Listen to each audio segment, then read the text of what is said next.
Assalamualaikum warahmatullahi wabarakatuh.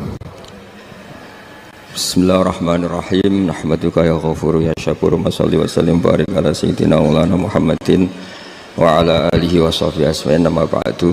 Walam ya'khud lan ora ngalap sapa wong menyang tangi donya illa bi qadri zati kecuali kelan kadar sangune wong lil akhirati krana akhirat.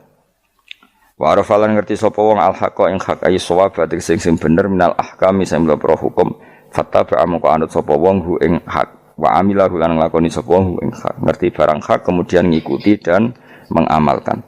Wa arafalan ngerti sapa wong al-batil ing barang batil. Ghaira sahihi tese barang ora bener fastana ba mongko ngedi sapa wong ing batil walam ya'malu lan ora ngamalna sapa wong ing batil. Ya iku cekeli ya, punya 6 hal sing dadekno swarga dibuka, neraka ditutup. Mun niku kudu yakin anul yakin. Kula lah nggih kepingine kula pokoke pas liwat itu pas tutup. Ya cukuman iki liwat pas apa?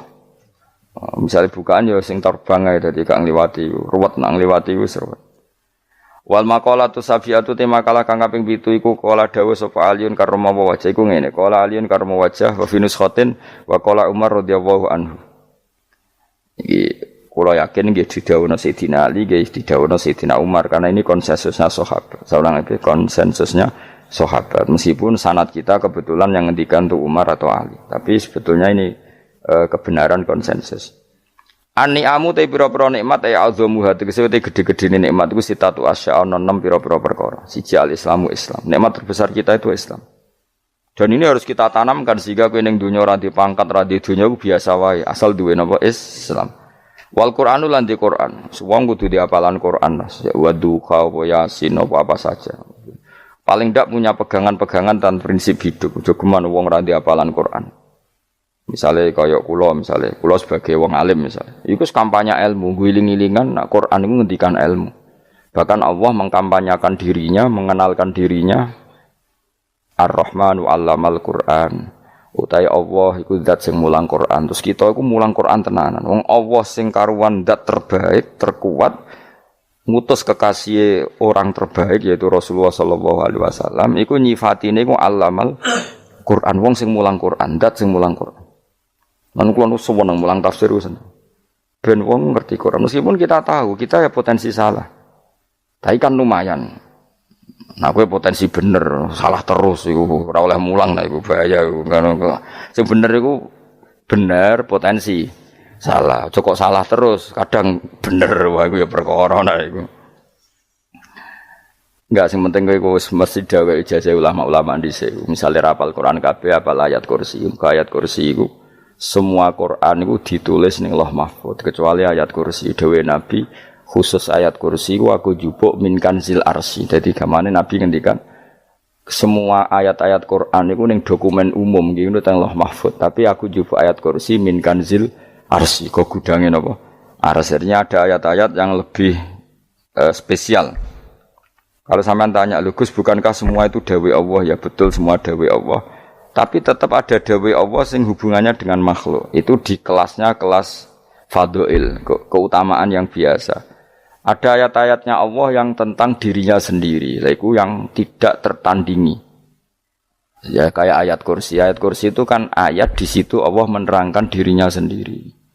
Misalnya Allahu la ilaha illa huwal hayyul qayyum. Itu kan Allah menerangkan tentang dirinya sendiri, tentu spesial. Gitu ayat-ayat sing meskipun ya tetap spesial jenenge dawuh Allah tetap spesial. Tapi ada ayat-ayat yang tentang kita. Misalnya ayat fankihu ma tobalakum minan nisa masna. Ayat-ayat seperti ini kan enggak mungkin setingkat. Ini kan ayat tentang kamu. Wis ngerti nak kelakuanem seneng wayo dikai hak wayo.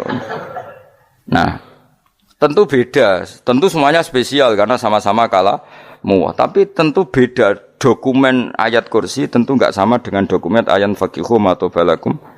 Maka Nabi ngendikan ayat kursi ini bahkan saya ngambilnya min kanzil arsy. Jadi spesial sehingga terus kita dilatih guru-guru kita ngapal ayat kursi. Kan ya ora lucu misalnya wiridan ning tahlilan faqihu matobalakum minan terus lucu to. Tahlilan kok ngono iku piye ngono. Aneh-aneh, gue yo mikir tuh, senengane mbok antah. Mosok ayat Quran kok beda-beda. Goblok kandhanane angel gue jaman. Dadi kene ku sing wis ngaji mulai bayi. Jadi ana ayat fawadil, maksudnya ayat-ayat sing umumnya terkait kita. ayat-ayat sing spesial karena nerangkan Allah, tentu beda. Terus kedua tentu ayat-ayat sing rano Kanjeng Nabi, misalnya laqad ja'akum rasulun min anfusikum azizun. Terus baru ayat-ayat tentang kita.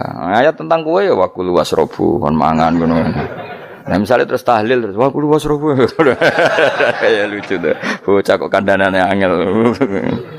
Pusing ambek kowe. Ngaji tahunan gak ono perkembangan. Ngabis gue rame-rame dunya apa? Gue rame-rame apa? Dunya. Pernah ada kumpulan orang untuk ngaji. Oh setan setruk tenan. Paham itu? Mulai setane tangin, tenang ya ra paham. Waduh. Serepot ya. Ya jadi kayak kudu ngerti ya. Jadi kabeh ayat Al-Qur'an spesial, tapi tradisine ulama kan ada perdebatan apakah ada ayat fadilah dan mafdulah. Sebagian ulama mengatakan jangan bilang demikian karena fal kullu kitabullah wal kullu kalamullah. Tapi kowe nak ngingkari iku ya keliru wong dohire Kanjeng Nabi ku ya ada ayat yang dipuji sundul langit kaya ayat Kursi. Saya punya ayat yang bahkan dokumen itu tak ambil dari Kanzil Arsy katanya. Dan tidak ada nabi yang dikasih itu kecuali saya. Itu nabi begitu bangga semenang. Nabi maca ayat Kursi. Sehingga tradisinya ulama semua anak cucunya, semua umatnya dilatih ayat Kursi. Dan itu memang spesial coba. Saya kalau baca ayat Kursi, saya kalau mau tidur itu mesti baca ayat Kursi. Mesti ora pendak tahlilan ana sing order mboten niku. Mayane apa-apa. Mosok eling pangeran nek pendak apa? Ngono, aneh-aneh. Oh, tahlil kok dikritik, yo keliru sing kritik. Wong maca ayat Kursi yo mbok kritik. Tapi ora dikritik yo perlu dikritik. Wong maca eling pangerane kok butuh berkat le dul, nah eling yo eling ngono kuwi cara kula padha dene. Sing kritik mek sing dikritik. Kowe tahu tahlilan? Nate Gus nek ana undangan mboten mboten. Lah yo eling pangeran nek ngenteni apa? Undangan. Ngene ben ono sing tetap ngritik, ben seimbang dunia iku ben seimbang. Apa? Balance kono sing ngritik. Kula bolak-balik ketemu wong sing ngritik tahlil nggih sowan kula. Saya tuh heran. Kenapa orang NU itu suka tahlilan? Terus ada berkat. Itu dalilnya, Mas. Sing ngono iku ya ora ono dalil, sing hasud nyoal ya ora ono dalil. Cara Kanjeng Nabi pirsa, tukang nyoal iku ono dalile to ora? Ya ndak ada ya serus menengae sebenarnya ketemu pangeran. Sebenarnya ketemu pangeran cocokan di sing bener. Nah yang jelas nak sing tukang tahlil ditakoki pangeran. Kowe tau eling aku, nanti Gusti nak wonten undangan. Terklarat. Bocah kok eling piye? Eling pangerane kok bedak ana apa? Nah, misalnya kayak kundangan, orang kundangan blas ditakoki pangeran, diundang tonggo kok ora teko. Mergo wedi bid'ah misalnya. Nah, tapi nekani tonggo ya perintah Kanjeng. Ya sudah, enggak cocokan ae, ora usah debat saiki, enggak apa. Cocokan ae. Tapi nek cocokan mbek aku ora ketemu. Wong sing nyoal ning ijene mahsyar aku wis ning swarga. Ketemu nek ketemu ning swarga nek cocokan. Jadi kowe kudu mikir ya, jadi ayat Kursi iku dipilih ulama perkarane napa? Ayat iku njen spesial tenan. Kula niku mboten saged tilem nek gak maca ayat Kursi, nggih maca teng lisan, nggih maca teng ati setiap saat. Mergo rumangsa kok pancen luar biasa. Allahu ta Allah iku Allahu la ilaha illa huwal hayyul qayyum. Al hayyu zat sing urip. Mergo sing gampang bedakno Allah mbek Nabi Isa, ambek berhala, ambek semuanya yang disembah selain Allah adalah kehidupan. Kita gampangane tau ngidolakno Isa kaya apa, tapi akhirnya kecewa nak dianggap pangeran. Mergo nyatane cara mereka pun Isa mati disalib. Utawa cara Islam Isa iku diangkat. Di itu objek. Apapun hebatnya Isa diangkat, diposisikan di langit di. Kerennya apa? Jenenge di itu objek. Berarti yang keren adalah subjeknya, yaitu Allah Subhanahu wa Ta'ala. Terus kita ini sebagai orang itu punya ketakutan. Nak pangeran mati ku piye? Nak kowe mati kan gak punya akibat apa-apa. Srengenge tetap baik-baik saja. Sistem falak galaksi baik-baik saja. Sistem alam baik-baik saja. Wong sing mati kowe. Bayangno nak sing mati pangeran. Maka ketakutan seorang mukmin adalah apa? Punya Tuhan yang mati. Kemudian itu diobati bahwa Tuhan kamu itu Tuhan sing aman, al-hayyu sing selalu hidup. Kemudian disifati lagi al-qayyum. Apa artinya hidup kalau bergantung orang lain, bergantung makhluk lain? Itu gak keren, karena bergantung itu gak keren. Al-qayyum, yang Allah itu zat yang berdiri sendiri. Oh itu kan terus sempurna. Lho kula maca ayat kursi suwen. Bejane Gusti kula maca ayat kursi. Kowe ora maca iku kasihate mbahmu. Bocah kok. Oh, bocah ora bakat wali. Teke wis elek, kabeh dimaterekno. Kasihate opo nek maca ayat kursi? Kasihate mbahmu ngono. Jimat ya seneng. Kulo ora seneng. Maksudnya ku, tapi mbok gedhingi teman-teman yo ora oleh pancen rezekine kadol jimat ke piye. Sing iso ngatur rezekine wong sapa? Wis keben, muga disepuro pengen. Ra disepuro ora apa-apa, kelakuan kok ngono iku piye. Wis terserah pangeran ae. Jadi Allahu la ilaha illa huwal hayyul qayyum. Kemudian setelah hidup itu bisa saja enggak peduli kita karena pas ngantuk atau pas tidur. Terus disifati la ta'khuduhu sinatu walana, dan zat yang hidup itu tidak pernah ngantuk, tidak pernah tidur. Akhirnya kita ini nyaman, punya Tuhan yang spesial, yaitu hidup dan berdiri sendiri, tidak ngantuk, tidak tidur. Terus budi lahu ma fis samawati wa ma fil ardh. Ya, dan miliknya Allah semua yang ada di langit dan bumi. Keren. Kita ini butuh air, butuh apa saja, dan itu milik Allah.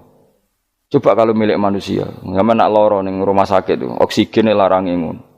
Padahal kowe nak ra loro, oksigen di mana-mana gak tau mbah. Jadi kita seneng. Alam raya milik Allah kita seneng karena alam ini milik zat yang enggak butuh alam raya sehingga kita yang make. Allah bikin air, Allah enggak butuh minum. Allah bikin padi enggak butuh makan. Dia bikin semuanya untuk kita. Padahal itu kita ndak ikut punya. Akhirnya seneng mbek pangeran. Cek apike jenengan Gusti gawe ra melok nganggo. Sing nganggo kita-kita ini. Coba aku ora roh gawe rokok gunane apa ora roh. Ya gunane pekerjaan Gus, menyerap tenaga. Ya wis sauri menimu.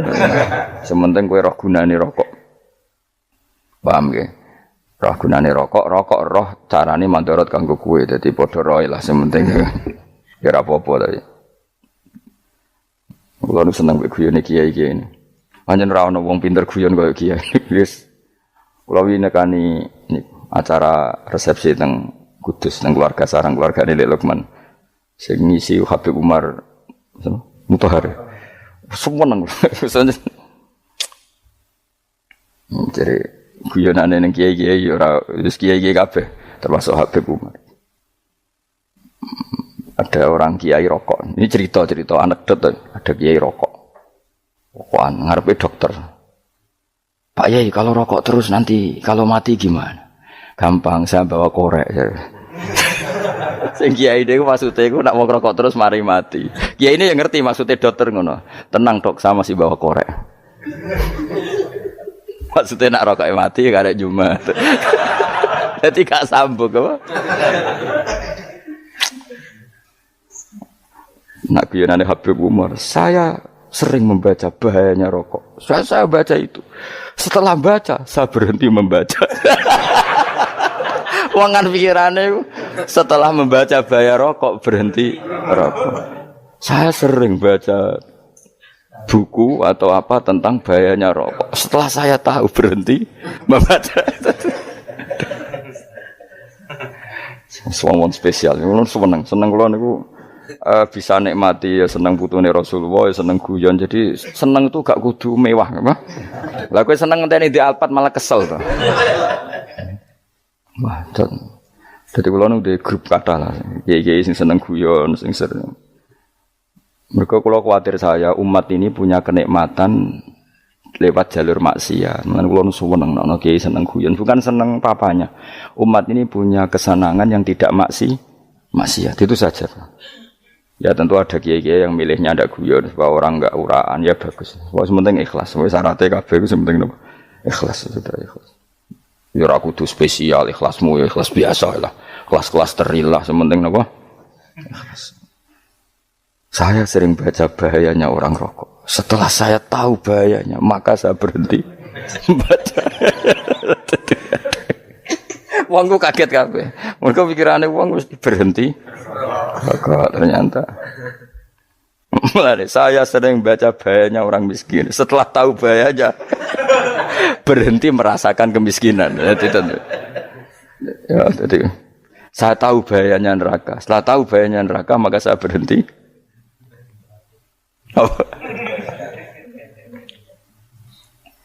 Ya, jadi terus disebutno lahu ma fis samawati wa ma fil ardi. Terus kita nyaman.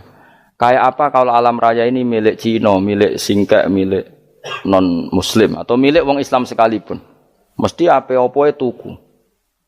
Repot.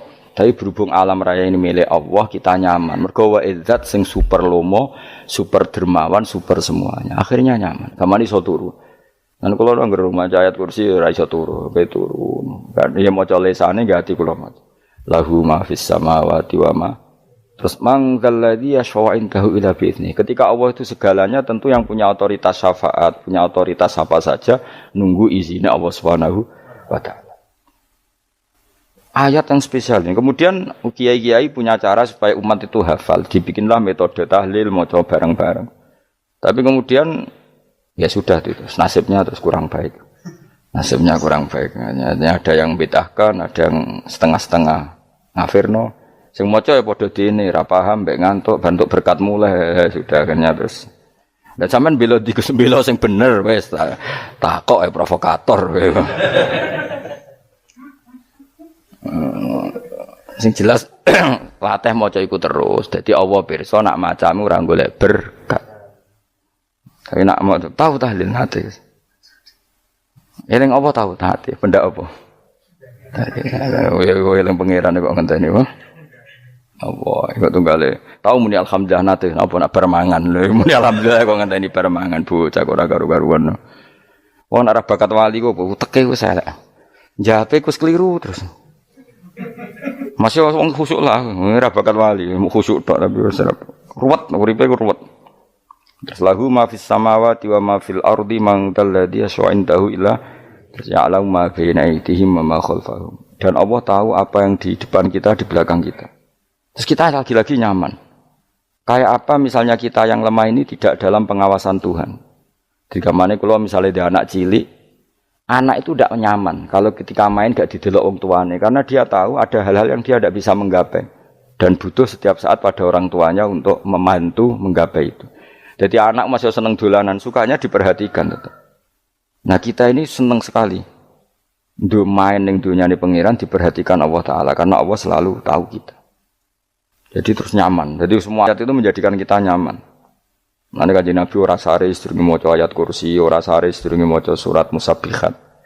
Dan saya dalam banyak hal niru itu.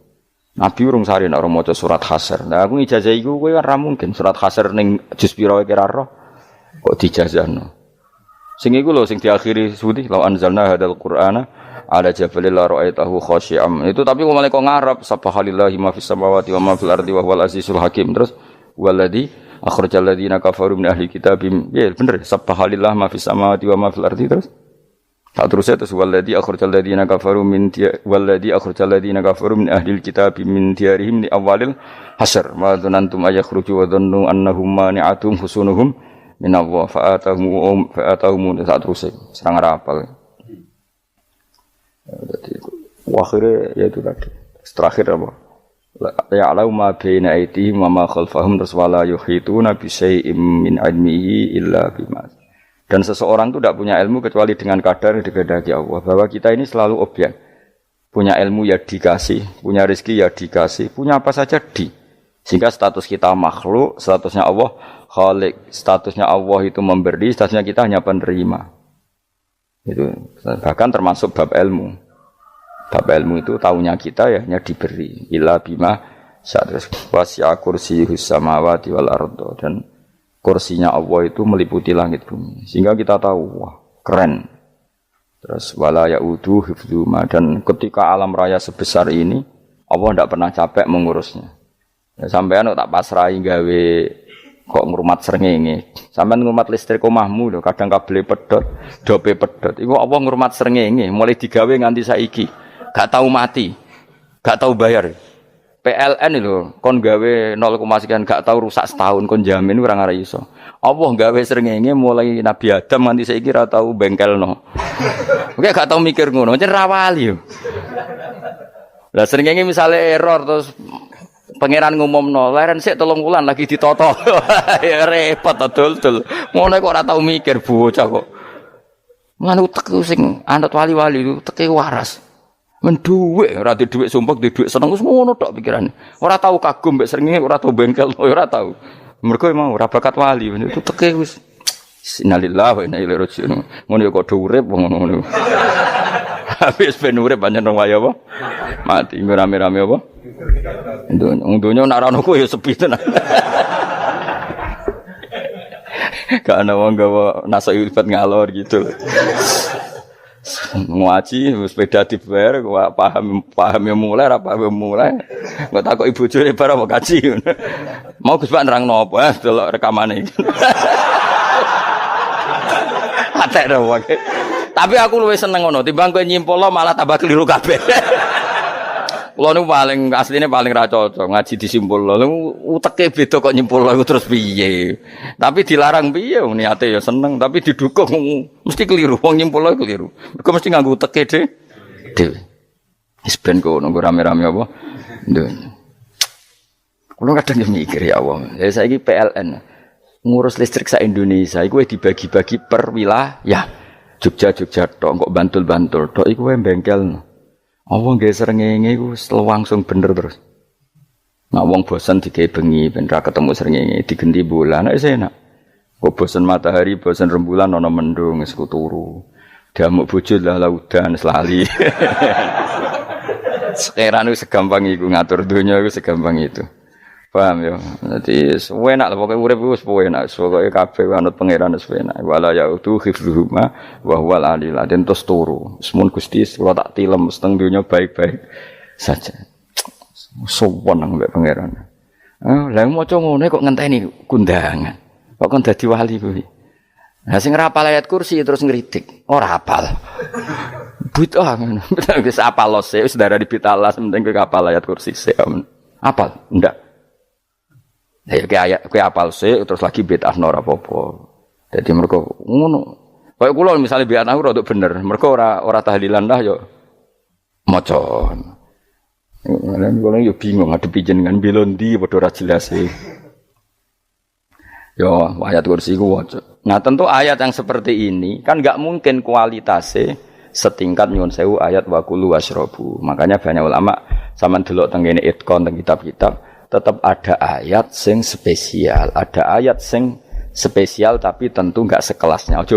Jangan kamu katakan atas bawah nanti suul adab bekala muwah, tapi tentu spesialnya ayat kursi itu tentu super karena menerangkan Allah sendiri. Sementara beberapa ayat menerangkan hak kita sebagai manusia, misalnya wakulu wasrobu, tentu kualitas fadhilnya beda, tapi jangan katakan klasmen jangan karena kurang sopan dengan kalam wah, tapi tetap beda. Makanya Nabi ngendikan ayat 3 apa loco, nabi turu waca di mana-mana waca. Oh, Nabi begitu bangga dengan ayat kursi. Akhirnya kena bakul ditulis di do. Paham apa? Ditulis didol. Baru kayak didol ya kayak hikmah akhirnya dipasang ning ruang tamu. Akhirnya ketara iki wong Islam bera Islam baru kayak ayat kursi. Wis pokoke berpikir positif wae. Wah, berarti sing di omah Islam bukti nopo ana ayat kursi ini. Lho kula nu beberapa kali dislametno ayat kursi. Kula nak ning perjalanan marung. Iku kadang yang merasa nyaman mergo ning warunge ana ayat. Wah, berarti Islami lah. Ora kuwatir iki ana daging celeng, tetep nulung ngoten. Ya ini jujur mawon kula niku tetep asobia. Artinya nak ning perjalanan sing gak jelas lor kidule ora ro daerah kok marung ana ayat kursi paling ndak kan orang ini punya etika kira-kira ora bakal apa jualan daging babi lah misalnya. Ya tetep bantulah tetep umpamane terus dikek nggon salat. Sanajan to sing duwe misale mbok salat ora ya ora perlu. Ya aja suudon ngono wis anggap ae mosok masang ayat kursi kok. Ya sih gitu. Kan lumayan ada perangkat yang itu. Akhirnya bakule payu ayat kursi ini sing di omah ya payu promosi nek iki Islami sing blonjo ya nyaman wis padha enake lah. Ayat kursi ini sing ngenes mergo dinggo ya tapi ya ndak lah. Nak niate ngono ya tapi ya ayat kursi tetap mulia dengan dirinya sendiri.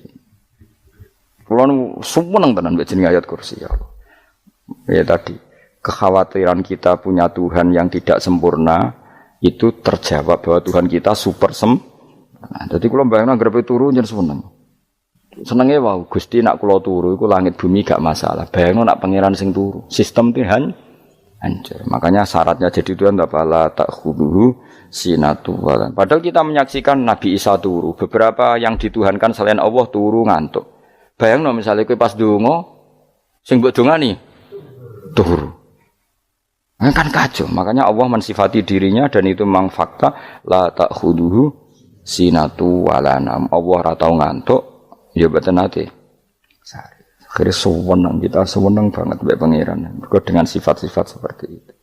Akhirnya raditu billahi napa rabba wa bil islami dina. Al-Islamu siji Islam Al-Qur'anul lan Qur'an Muhammadun Rasulullah. Wa yang bagilan saya celana ketika kita anak kula enten ngucap kita fi kulli yaumin raditu billahi napa rabba wa bil islami dina. Raditu ridho ingsun billahi lan rabban sebagai pangeran. Aku ridho banget, seneng banget Allah sing dadi pangeran. Muga mau pangeran liyane Allah yo kacau tenan. Nanti pangeran terus turu. Terus ngantuk, nak ramangan lemes kan pusing. Apapun hebatnya Nabi Isa misalnya mbok pangeran ya pusing. Kadang pas sare, dungani tenan jebule pas apa? Sare ribet. Tapi kita di pangeran sing la ta'khudhuhu sinatu wala bil islami dinan. Wa Muhammadin sallallahu alaihi wasallam rasulan wa nabiyan wa bil Qur'ani hukman wa imam. Dan kita ridho Quran sebagai panduan hukum lan dadi imam. Imammu panu. Terus nikmatmu piro? Islam, Quran, Muhammadur Rasulullah wal afiatu lan sehat. Iktifaul makarih tegese ora. Kowe ngene iki ra di dhuwit lah kan gagah. Ora ning penjara, jajal kene penjara lara kabeh. Baru kae ra di penjara Mas yo dirokok saler ngalor ngidul ambek go nasoihul ibad bariku kenalan ke grup wis rame dunya wis. Gak penting ngaji paham ora penting, sementing tambah kenalan. Amit-amit tenan wis ben kok nek rame-rame apa dunya. Wasitro lan ketutup sangka celoke satrul uyub. Dalah celamu ra konangan wong akeh. Yes, padahal ya kurang ajar kara-karuan. Dalah ya rapati konang. Kenapa rapati konangan? Karena liyane ya sejenis. Jadi saling menutupi. Alhamdulillah saling wal ghina lan semuge aninnas termasuk nikmat iku orang enggak tergantung orang lah fi umurid dunya ing dalam urusan dunya. Tapi nek urusan akhirat kowe ra iso ora bergantung guru. Jadi semuge sangka manusa terbebas iku maknane urusan dunia, urusan akhirat kita butuh sanad kita ila Rasulillah sallallahu alaihi wasallam. Kowe ora oleh beragama berpikir sendiri, ora oleh agama itu riwayat kowe ora oleh mendekatkan Allah dengan cara kamu sendiri, ora oleh kudu nganggo sanad. Sesuai kaya wong-wong filsafat sing oknum iku. Saya ndak perlu salat. Allah kan ndak butuh ibadah kita, ngapain kita salat?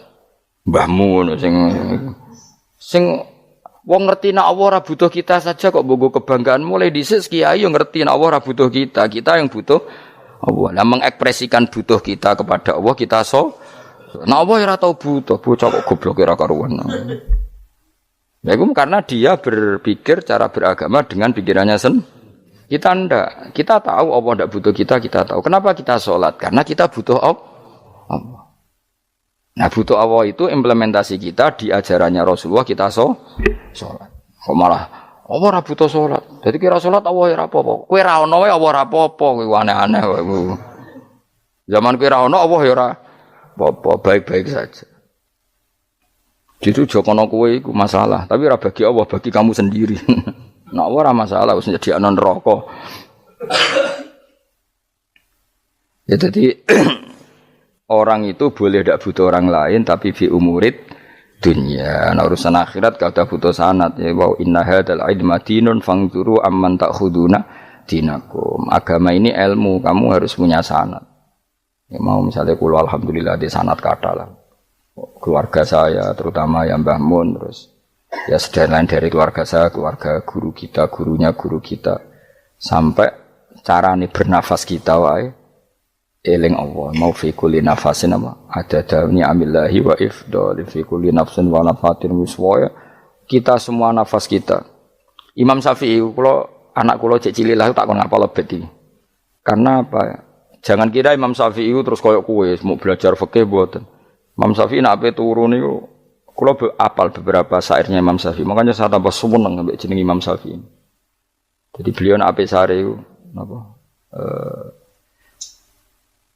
qalbi bi rahmatika wa humma dhu unusi fi sirri wal i'lani wal Fisirri wal jahri wal i'lani wal ghalasi terus-terusane niku wa ma taqallabtu min naumi wa fi sinati illa wa dzikruka bainan nafsi wan nafasi. Dadi wa ma taqallabtu lan ora molak-malik ingsun. Cara wong Jawa iku apa? Wong turu ra iso-iso apa jenenge? Glebakan. Ini Imam Syafi'i mosok barani glebakan iku kowe. Serepet. Santri ya.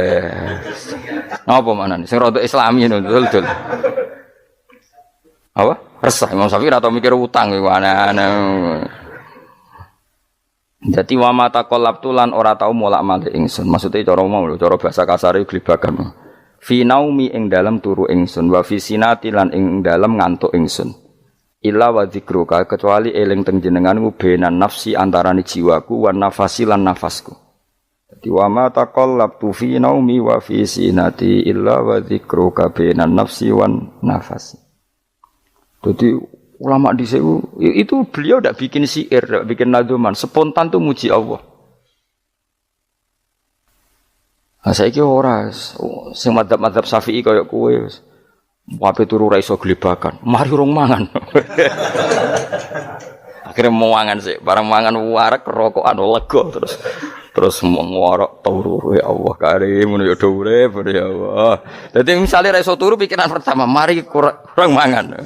Mangan warak rokokan saler terus apa? Turu ngorok. Wah karim setan min hawalika kanan kiri setan Pak. Padahal ulama dhisik ape turu wudu se maca tasbih se bariku angen-angen pangeran Rabbana ma khalaqta hadza Fadila terus bismika Allahumma ahya bismika amu terus bismika wada'tu jambi wa bismika arfa'u Allahumma rabbas samawati sab'i wa rabbal arsyil azim rabbuna wa rabbu kulli syai' falikal habbi wa nawa iku donga turu ora ngarapal donga iku yakin wis kowe muni wah Gus Bak ngenyek wong tak tes malah ke isin yo dungane turu iku sing terkenal lho donga turu mek donga ngaji padha Allahumma bismika Allahumma ya bismika Allahumma. Mergo ana kiai kota, Bu, tahu doa ngaji? Enggak tahu Pak Ustaz, dongane bismika Allahumma ya bismika. Lho Pak Ustaz itu doa tidur. Karena kalau ngaji nah jare ora kiai. Donga turu mek ngaji ku padha. Aku dhisik wis kal.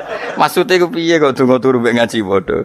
Jebule nak ngaji turu. Ana kena ngaji dongane apa bismika Allahumma ya bismika terus ngaji faslon wis tok ndi-ndi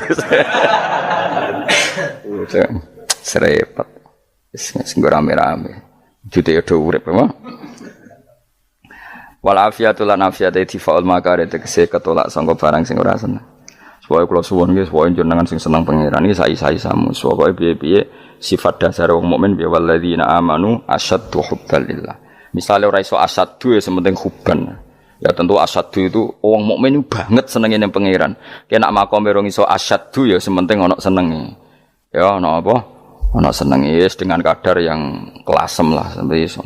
Lah nek makome para wali ya asyaddu banget seneng. Mau ape turu nek orang maca ayat kursi gak lega paham. Cukup maca ayat kursi bedak tahli. Mulane aku seneng ono sing ngritik aku seneng. Ben rame itu ben seru. Sing kritik ya muga-muga apal tahlil. Jadi ngritik itu fair, ora paper apal terus ngritik.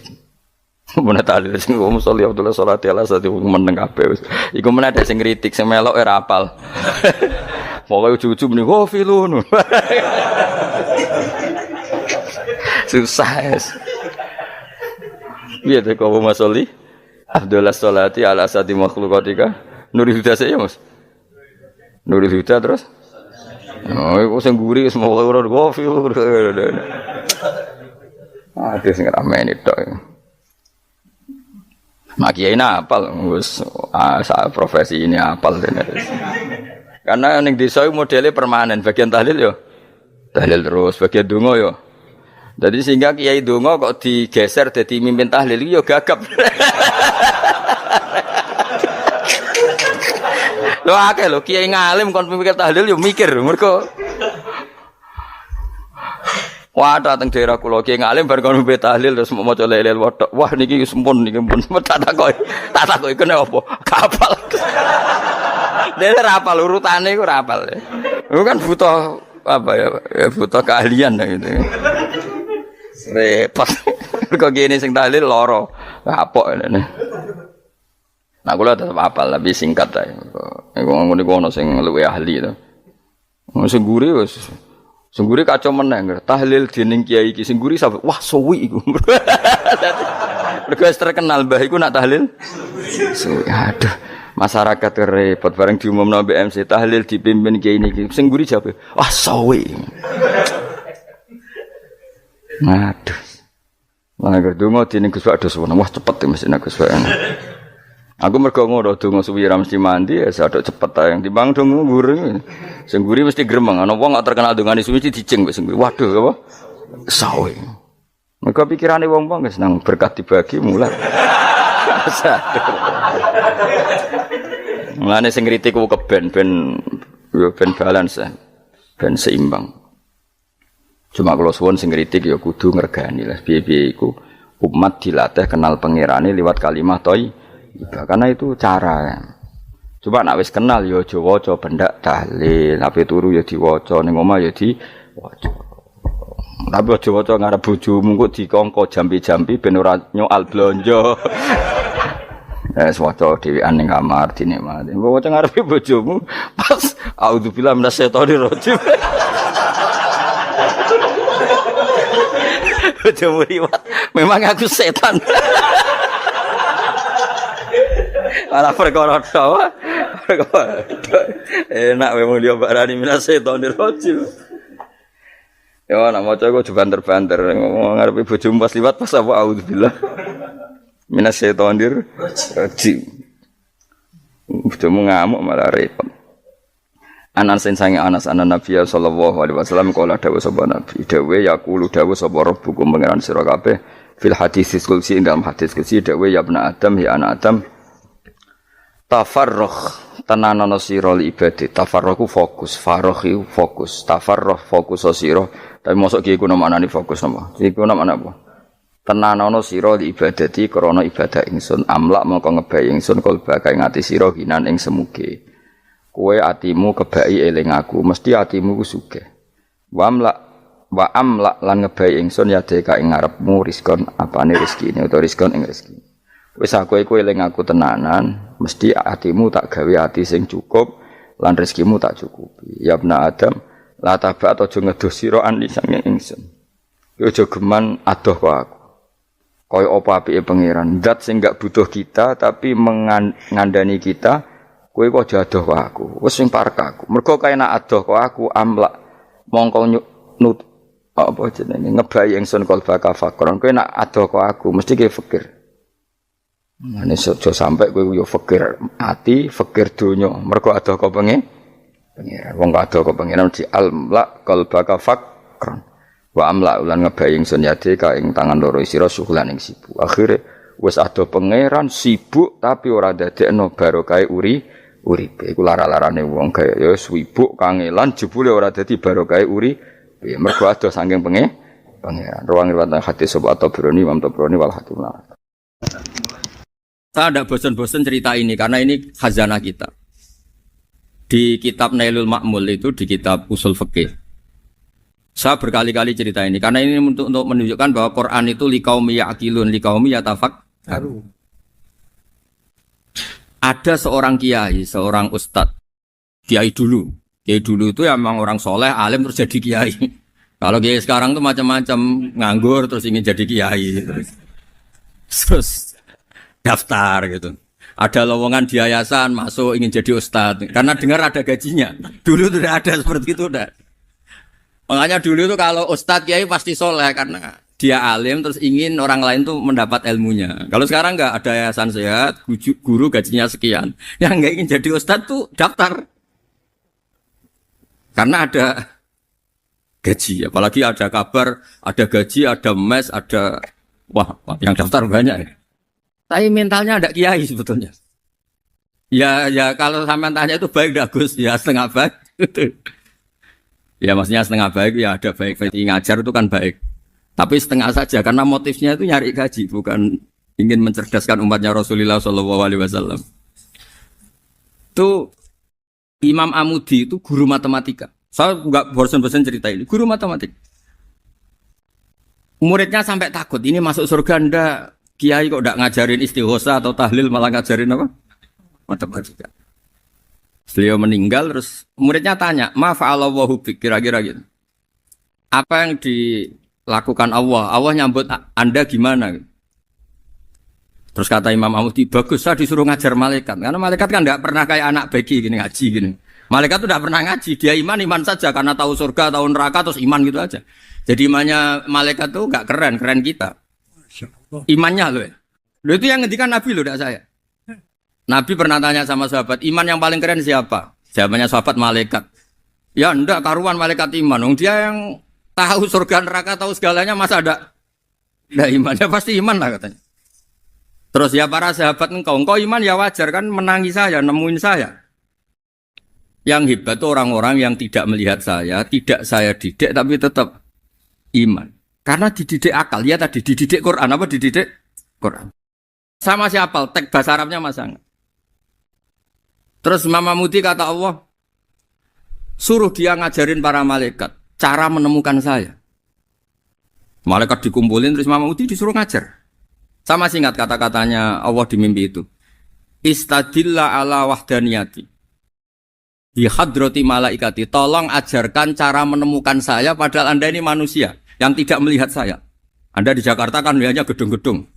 Paling jadi khayal terus nikmat lah Anda ikut punya tapi ikut nikmati. Itu orang desa-desa kalau ke Jakarta itu pokrol. Wah, di Jakarta itu gedungnya tinggi-tinggi tidak kayak kampung sini. Lu udah ikut punya, ikut bangga. Di Jakarta orangnya cantik-cantik, tidak kayak orang sini. Padahal dia ya tidak dapat orang cantik gitu. Jadi Allah itu saking pinternya, miskin-miskin ya bisa berkhayal dan bahagia. Nah, itu alhamdulillah betul.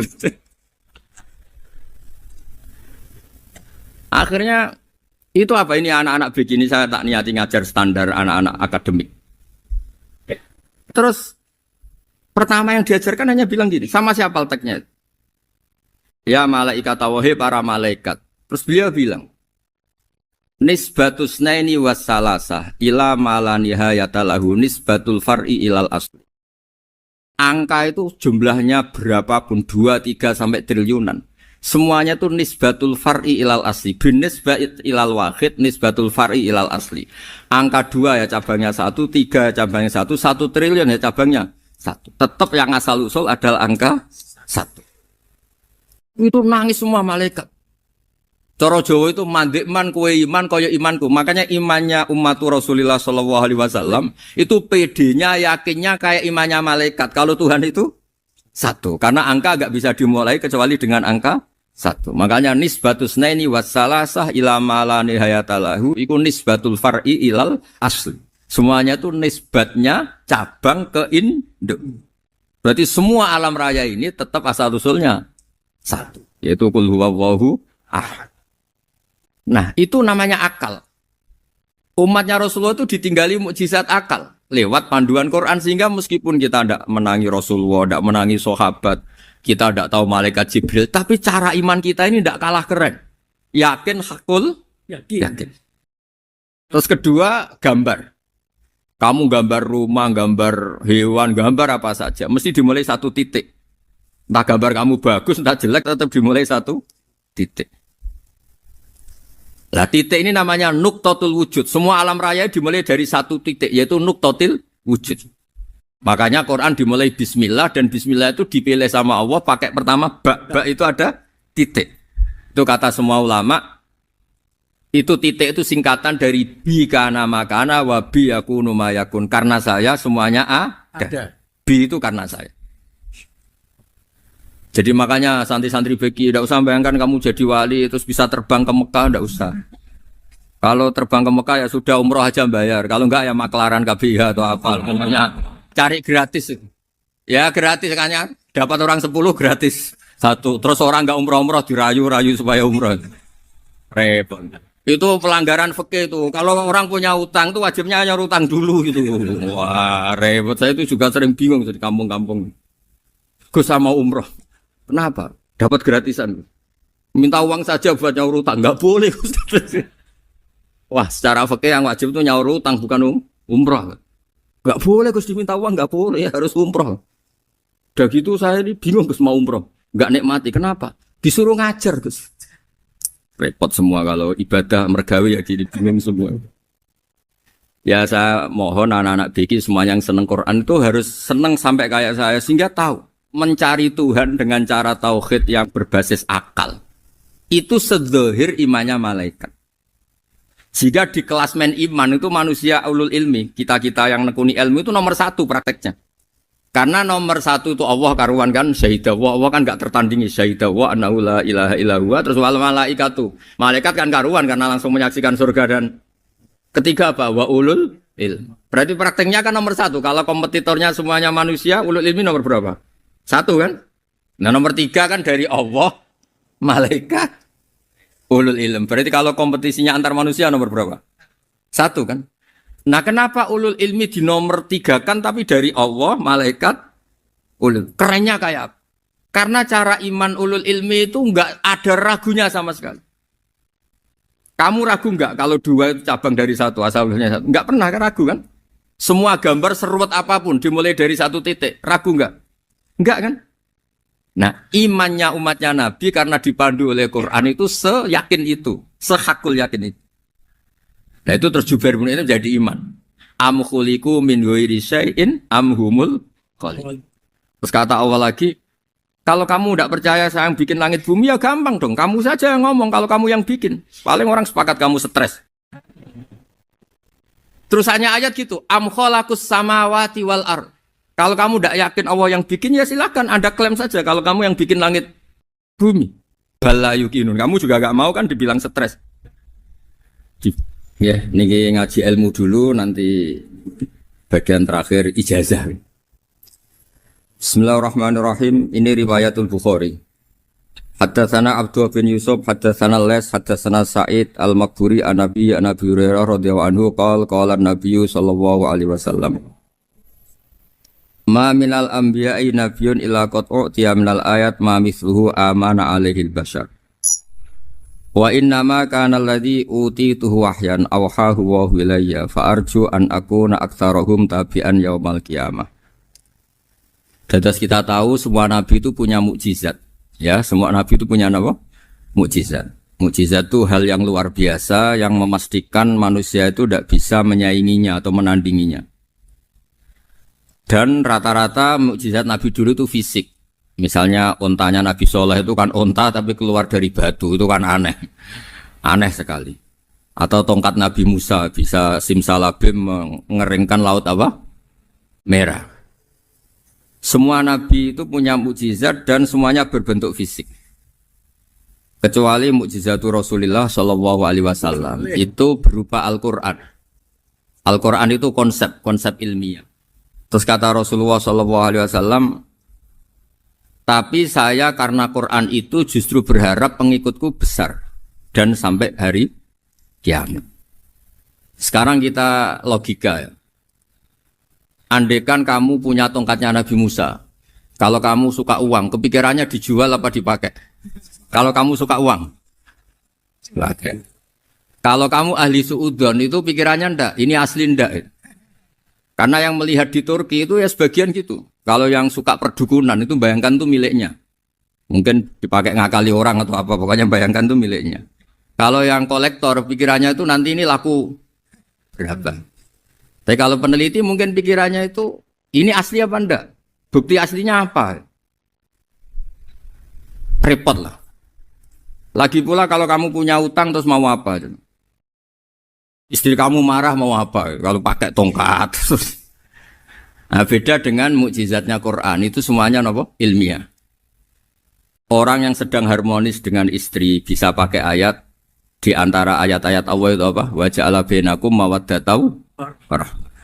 Nanti kalau ditakdir cerai, saya tidak menyarankan cerai. Kalau ditakdir cerai, itu masih dimotivasi sama Allah wa iyyatafarraqa yufnillahu kullam min sa'ati. Jika suami istri itu cerai, jangan-jangan suaminya dapat istri lebih baik, istrinya nanti dapat suami lebih baik. Jadi yang masa lalunya ada keprahara.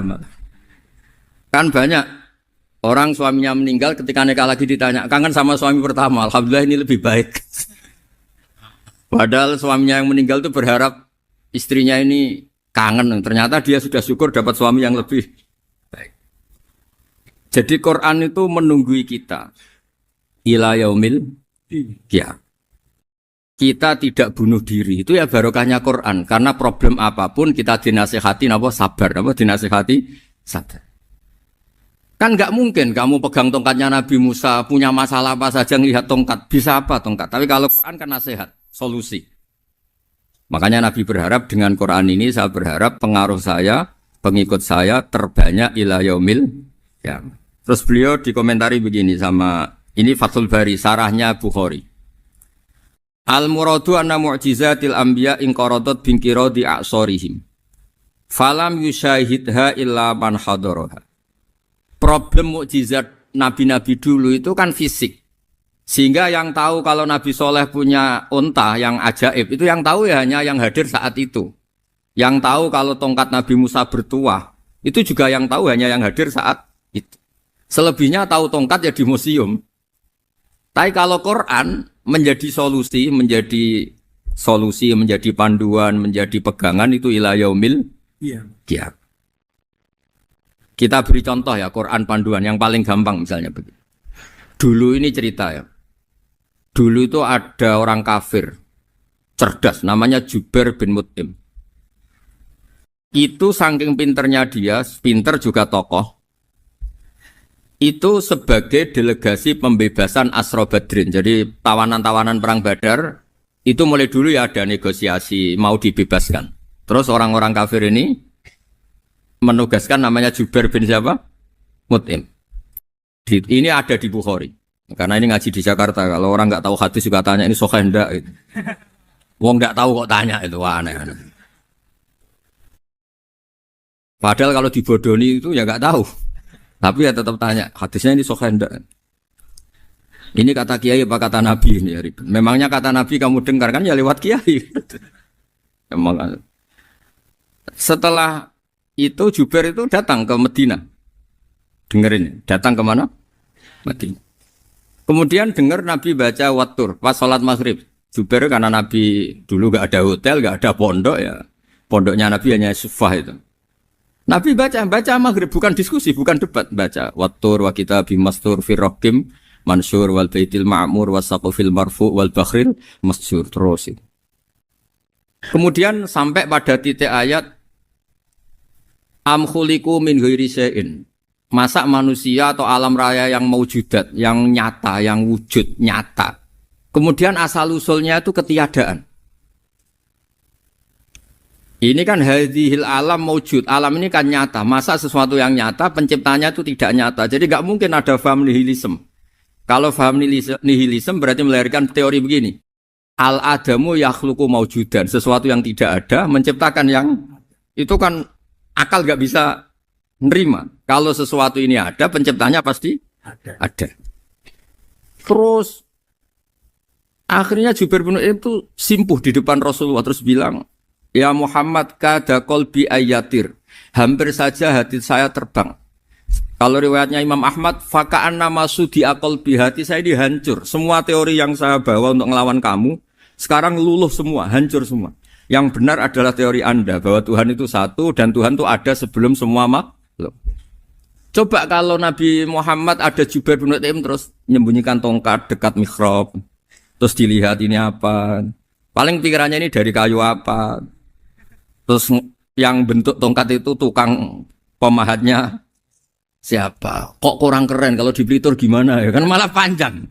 Kira-kira kalau mukjizat itu dari tongkat itu malah panjang. Panjang lah pokoknya panjang. Lagi pula kamu coba kan nggak ngarah mandi, itu yang mandi kan nabinya bukan tongkatnya. Coba tongkatnya Nabi Musa dicoba anak-anak beki itu. Dipakai mukul kucing aja tidak mesti mati itu. Jadi nggak jelas mukjizat-mukjizat seperti itu nggak.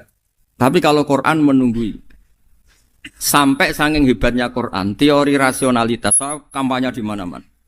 Tingkat validitas, tingkat kebenaran Quran itu bahkan bisa diuji tanpa membuktikan. Tanpa apa? Cukup pakai akal. Ya terus saya teruskan. Fala yamurru terus al-murad anna mu'jizatil anbiya inqaradat binqidari a'sam. Wa mu'jizatul Quran mustamirratun ila yaumil Ya.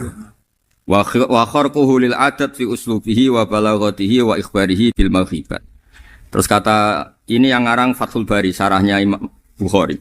Fala yamurru asrun minal a'sar illa wa yadharu fihi syai'un mimma akhbaru bi annahu sayakun yadullu ala sihhati da'wahu.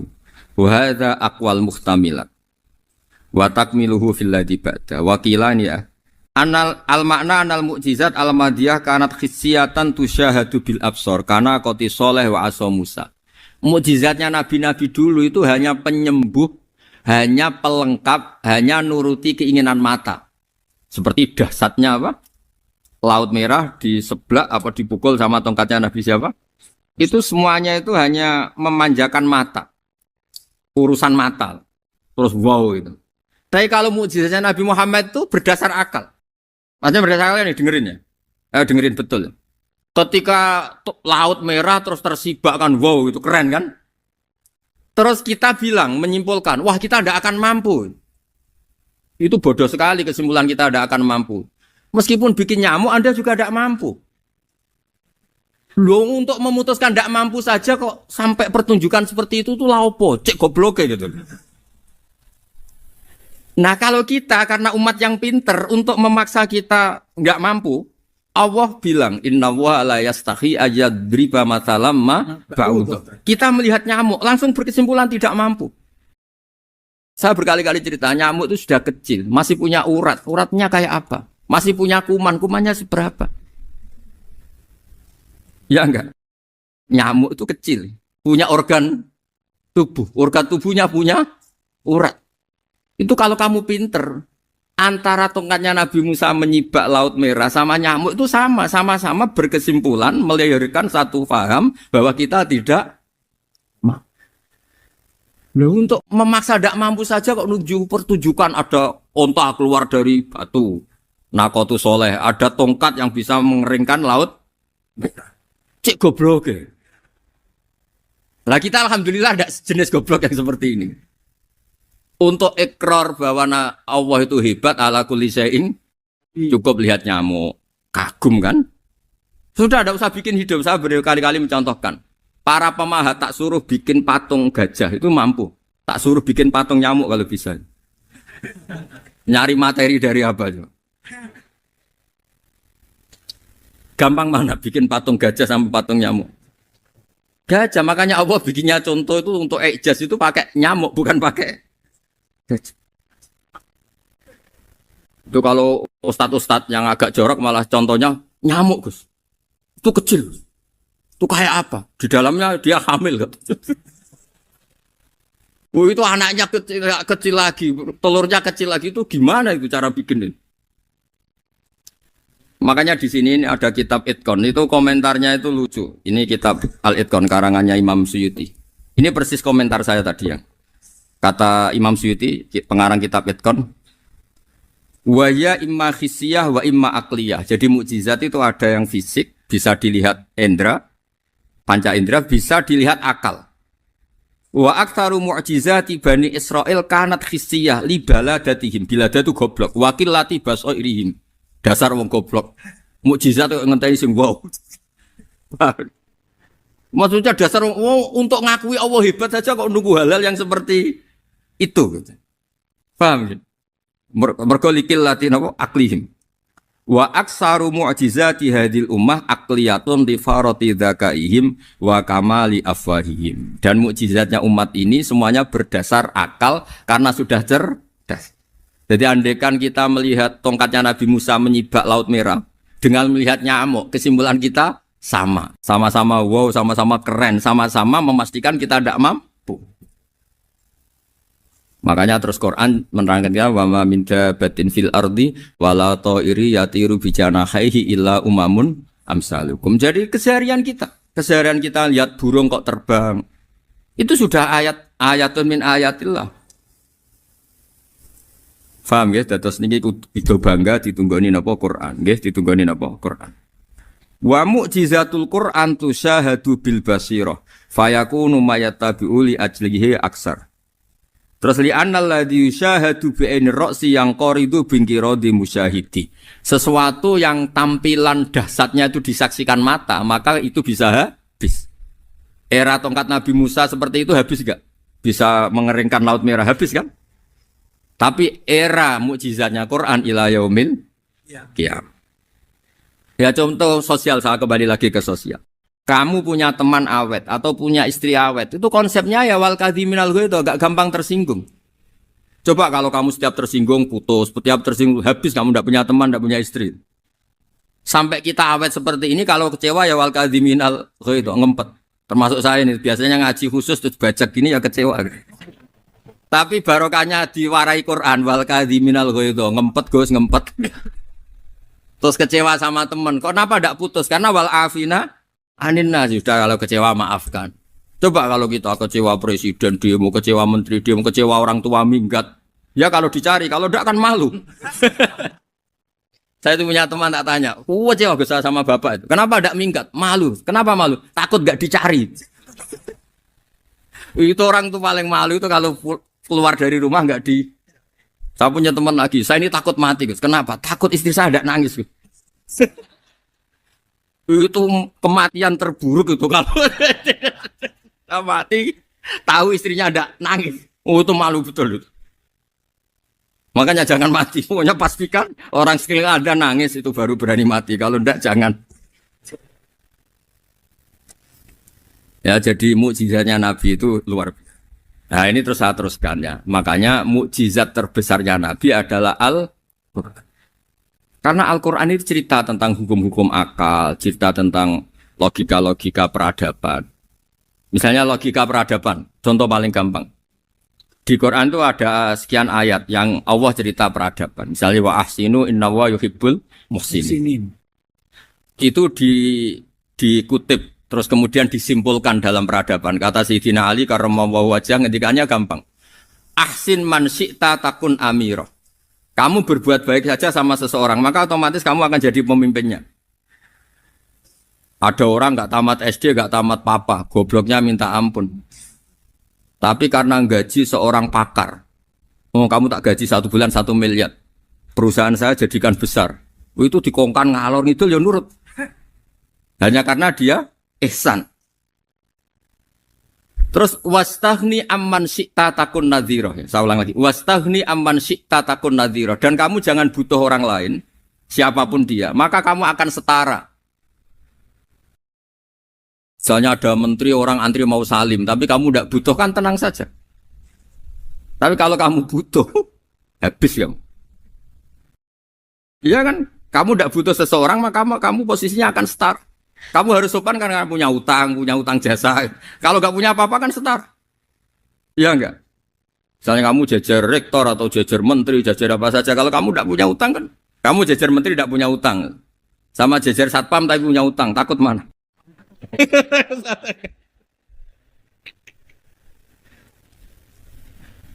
Kalau butuh itu mesti kalah kan?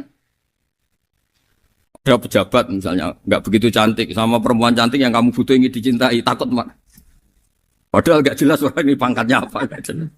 Jadi dalam hukum sosial itu kata Sayyidina Ali wastaghni amman syi'ta takun nadhira. Kamu jangan butuh seseorang maka kamu akan setara.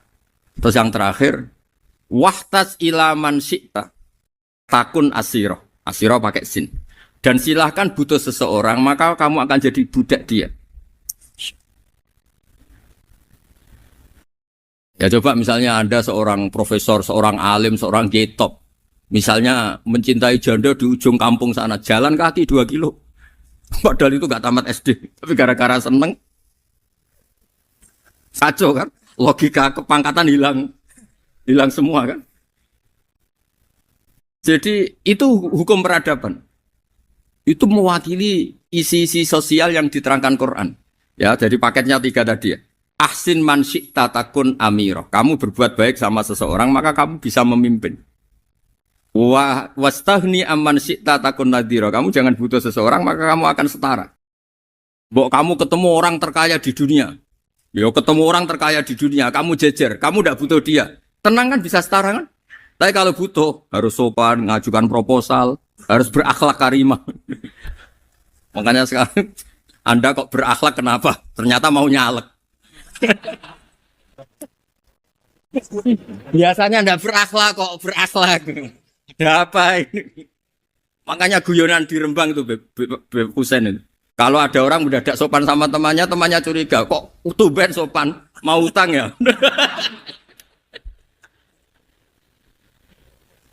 Dan zaman akhir itu kaji.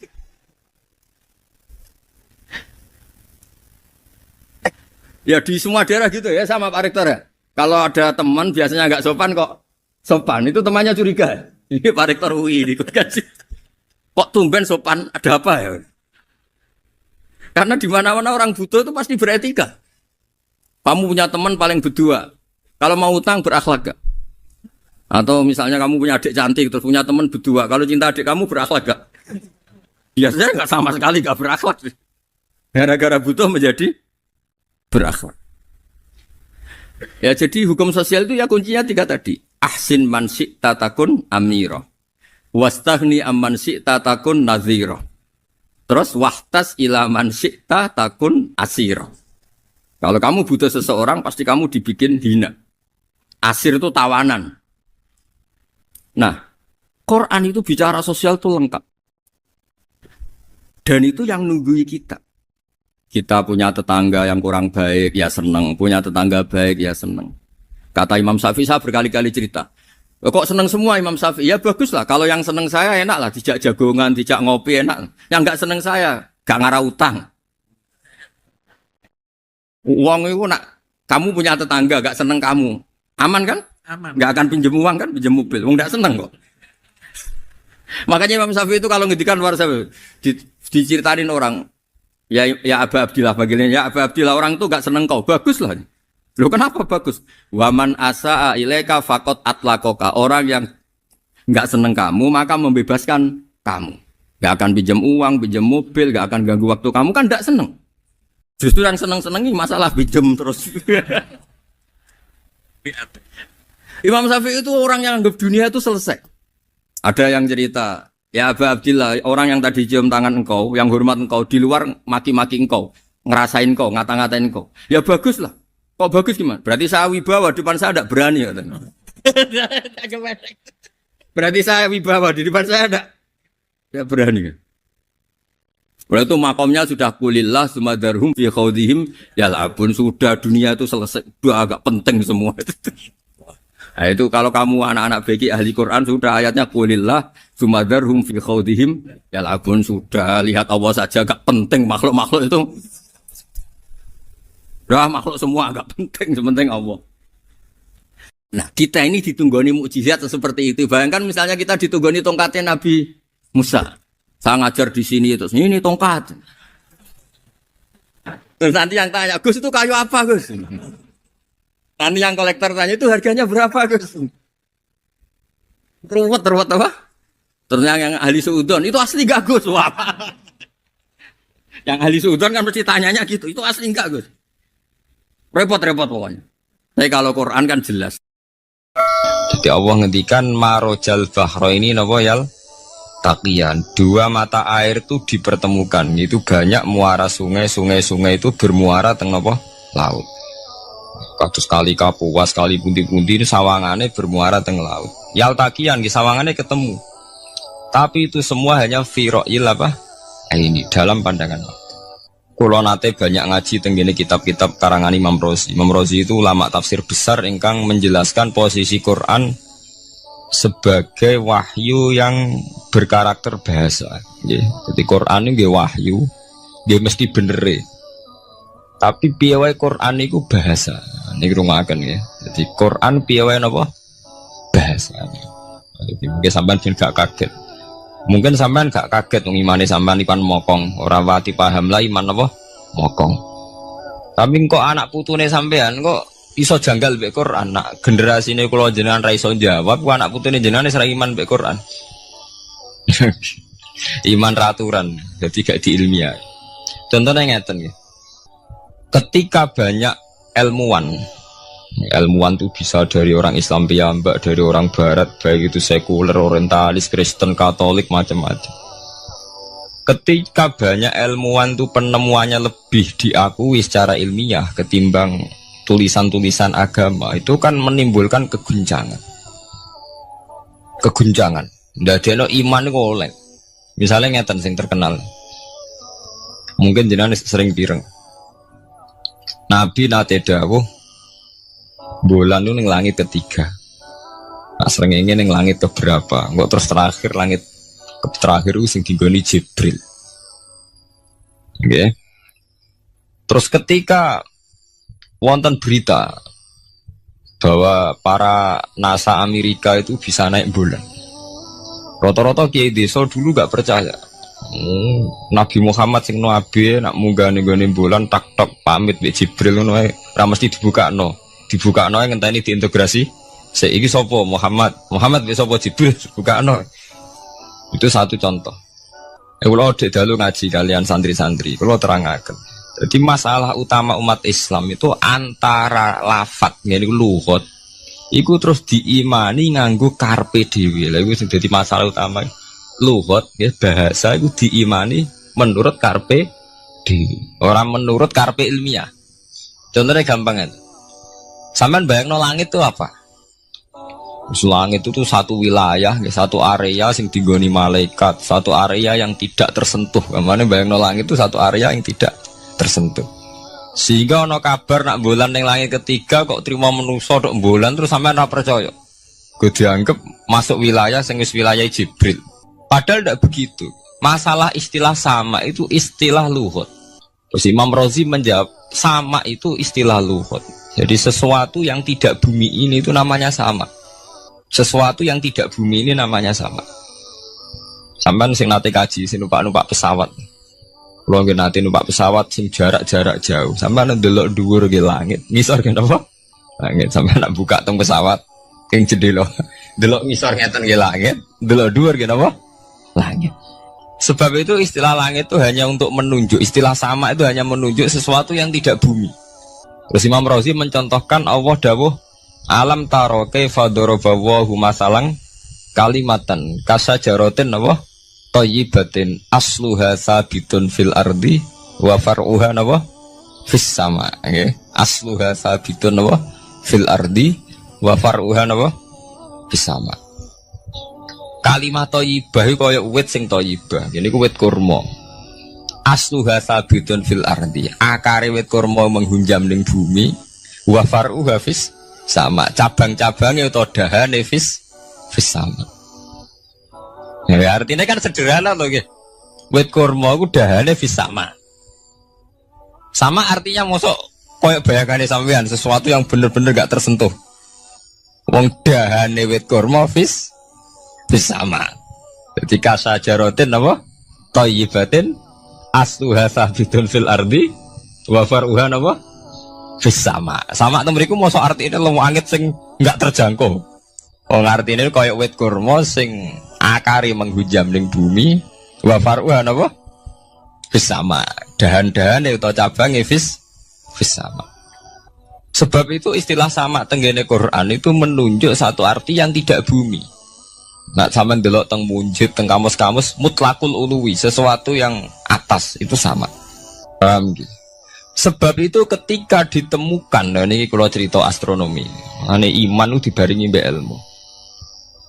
Nak cara ilmu falak, cara ilmu astronomi, bumi itu kan berputar.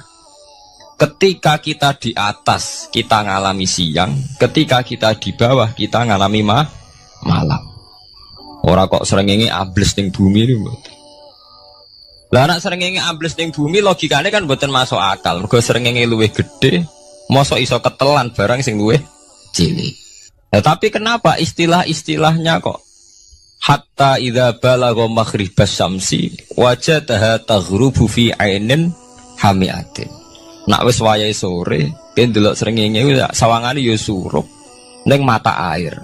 Gua anggere sore sampean delok nang gunung, nggih. Nak sore sampean teng gunung, sampean delok srengenge sawangane ambles teng laut. Wajadaha taghrubu fi ainin hamiyah. Lah itu jalan keluarnya apa ya? Kayak Imam Suyuti ini firaqil aini sawangane. Dadi piye wae Quran itu pakai lugat, tapi balik ning istilah sawangane. Jadi Quran itu tidak mesti memutuskan sesuatu itu sak mestine.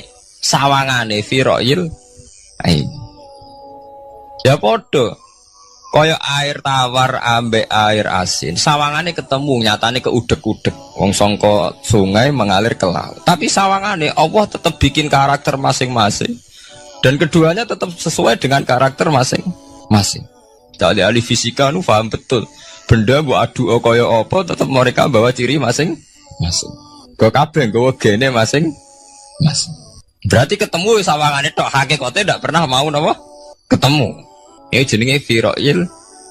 Sebab itu banyak ayat-ayat yang terjawab oleh teori firoil ini. Ini ku sawangan. Jadi ini ku masalah-masalah ilmiah yang bisa menjawab beberapa kejanggalan, yes. Beberapa kejanggalan dohirin nas agama. Zaman kudu paham ngono. Mergi banyak sekarang misalnya kayak manusa itu ketika bisa deteksi janin.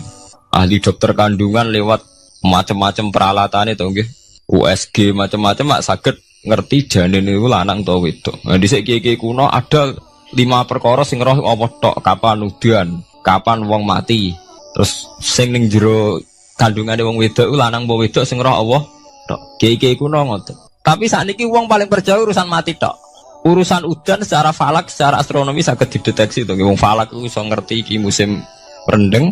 Musim ketiga, pergerakan angin sampai ndelok ning perkaryaan cuaca ki rata-rata bener. Nggih betul, musim angin, musim hujan, musim kering. Secara ilmiah gini ku wong ngene ku wae. Setelah kita nentukan ora ana lanang wedok ning gone kandungan wedok manusa roh sing roh apa tok, sing mari keliru sampai nentokno lanang wedok. Wong apa mau dawuh wa ya'lamu ma fil arham. Hanya Allah yang tahu apa yang di rahim. Ma itu cara nahwu itu mubham. Ma itu tidak harus menunjuk laki atau perempuannya. Ma itu lafadz sing mubham. Apa saja, ya kan bisa terkait nasib, ya, bisa terkait kesehatan, bisa terkait gennya normal ndak. Tapi tahu-tahu kita lewat perasaan kita piyambak nentokno wa ya'lamu fil arham lanang wedok. Itu yang bolak-balik mulai agama rusak itu tadi. Sesuatu buat makna ini menurut karepem dewi. Iwak tunggale Allah dawuh wa ma min dabatin fil ardi ila Allahi napa rezeki kabeh sing gremeng ing bumi Allah nanggung rezekine. Cara Allah mulai ambekan ya rezeki sampean ngirup oksigen ya iwak akal-akalane sampean bang rezeki dhuwit. Sehingga ketika kira di dhuwit terus janggal jare wa ma min dabatin fil ardi ila Allahi rezeki aku ora di dhuwit ora di beras. Nah iku jenenge maknani Quran menurut karepe dhewe. Nah semaring rusak tatanan bolak-balik terus nuruti karepe niki dirungaken sanget nggih. Jadi ada masalah-masalah agama sing tahu-tahu kita punya pengertian menurut karepe dhewe. Ngene ku wau, misale wonten dawuh wa ma min dabatin fil ardi ila ala wahiris kuha asal jenenge dabah. Pokoke makhluk urip mesti dijatah rezeki masing-masing. Rezeki ku cara Allah nggih mulai ambekan udara, kesehatan, sampean gak diantem tsunami, gak diantem gempa niku rezeki. Tapi manusa di bayangan dhewe rezeki ya dhuwit. Duwe beras kathah. Nak panen kathah.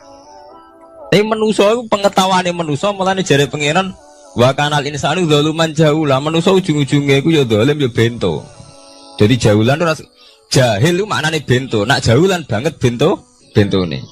Lah kok mboten bento sepundi?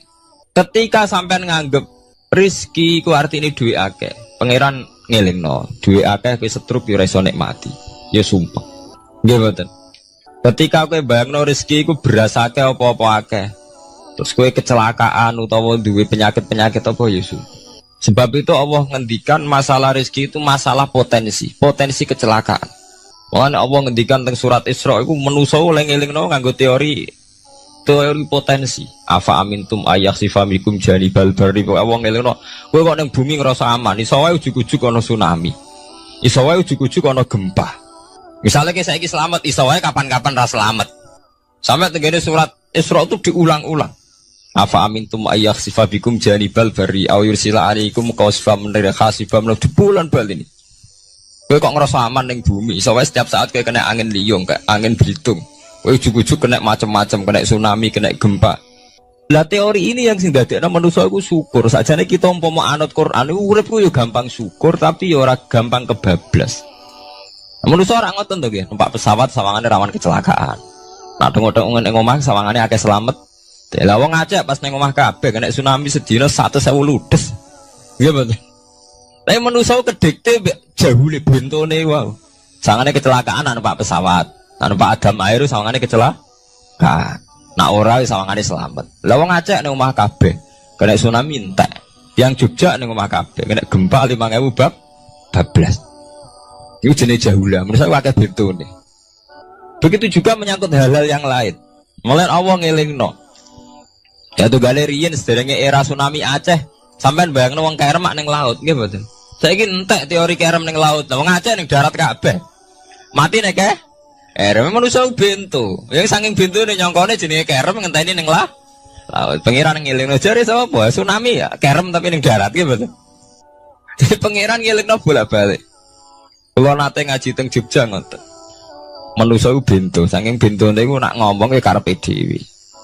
Mulane ketika Allah nurono innallaha la yastahi ayyadriba masalam ma ba'udutan. Allah itu gak izin nak sekedar nyontokno barang-barang cilik kaya nyamuk. Tapi manusia saking bintone ngoten, ambek macan wedi. Usane diterkam macan mesti mati nih. Ambek badak wedi. Usane diterkam badak ku akeh mati. Padahal setikan rata-rata wong mati mbek kuman, barang sing cilik.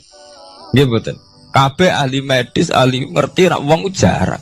Wong sing mati diterkam macan menawa lain Nabi Adam sampai kiamat kena diitung nggih mboten. Lek nak mati mbek kuman. Rak barang cilik.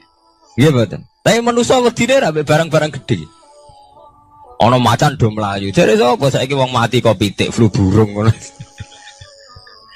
Lha iku betapa bodohne manusa, gara-gara macan budi iso nyakar kowe wedi. Tapi nyatane macan mboten mateni. Sing mateni malah penyakit saka pitik trimo flu burung. Lha iku betapa doluman jauh lah. Dadi manusa ngomong-ngomong klira-kliru. Mok sawangane tok. Blunder-blunder. Mulane pangeran nak nyipati manusa wis dolim bento. Maka al insanu zaluman apa? Jauh lah wis dolim napa? Bento. Menjenak dituruti ngoten klira-kliru. Jadi ngomong-ngomong boleh klira-kliru. Paham ya? Iku saniki kok sampean ketambahan ilmu anyar sesuatu itu ana sing kaitane napa fira'il aini mok sawangan. Sebagian ilmune manusa mau nuruti napa sawangane ora nganti tok ilmu hakikat. Sebab itu cara ilmu-ilmu tasawuf terus ilmu dibagi telu wonten syariat, wonten tarekat napa wonten hakikat. Mergo nek umpama nuruti syariat tok wong ku mok sawangane tok. Ya sawangane wis salat wis sujud. Jebule atine ra melok sujud. Atine berontak ene pangeran. Artine sujud kan wong tunduk kabeh ning khairihi wa syarrihi minallah. Jebule sawangane sujud tapi grundal-grundal mbek pangeran jenenge sawangane. Mulane terus wonten ilmu hakikat ora oleh mau nglakoni syariat tok kudu ana hakikate. Muga nek ana hakikat ya ngoten niku wau. Mau barang mau amen sawangane tok. Sawangane sedekah jebule bar gaya mbek unda-tunda. Berarti sampean nak nganggo ilmu hakikat kan ngerti, manusia mau koyo dakon. Jadi sampean sedekah carane ikhlas itu gampang. Nemen gampang. Cara sampean nganggo ilmu hakikat ikhlas itu sesuatu yang sangat mudah. Malah kowe ora ikhlas itu sing janggal. Lho nggih kula sering ditangkliti, Gus ikhlas kok angel. Lho cara aku malah gampang ikhlas timbang ra ikhlas gampang ikhlas. Kowe anggere ikhlas angel berarti ilmu untuk syariat tok. Nah ilmu mesti hakikat, mesti ikhlas. Bukan mungkin ra ikhlas, mesti ikhlas. Misalnya ngeten. Kula niku gadah dhuwit 10.000. Nggih, cek dhuwit, cek ilmu, cek derajat. Gadah dhuwit 10.000. Sampean kalau menurut pandangan syariat, karena dhuwit itu hasil dagangannya jenengan, ya wae jenengan. Oleh tiang disekakno jenengan wae jenengan. Gara-gara sampean ngrasa wae lho, nak dikekno wong ya abot. Nak sampean sedekah yang ngerasa iso ngundat ngundat. Lah awalnya sampean melihat itu secara ilmu hakikat, dhuwit iki wae Allah. Wae Allah ya wae Allah ora waeku, titipan. Dikekno wong ya wae Allah dolanan mau ning nggonku, saiki ning nggone dhekne kan selesai kan. Mulane jare hikam kula nu tak kenang jan hikam. Cara hikam wong ra ikhlas iku bentuk-bentune wong.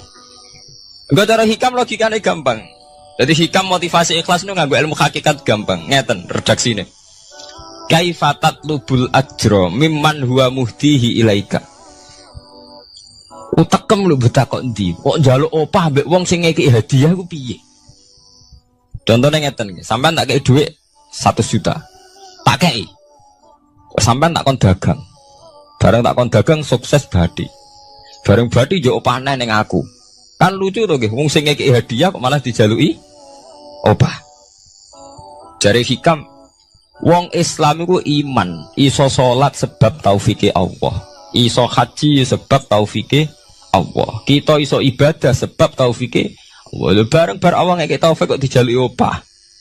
Lho wae nuntut opah ambek wong sing ngekeki. Lho iku lucu ta ora lucu? Masuk akal tak masuk akal. Jadi sajane gampang supaya ke salat ikhlas yakin ya Allah salat kula sebab kersane jenengan. Nggih pun apa yo opah wis isin dikek hadiah salat pira-pira to. Sing mareke nuntut mergo GR ujub.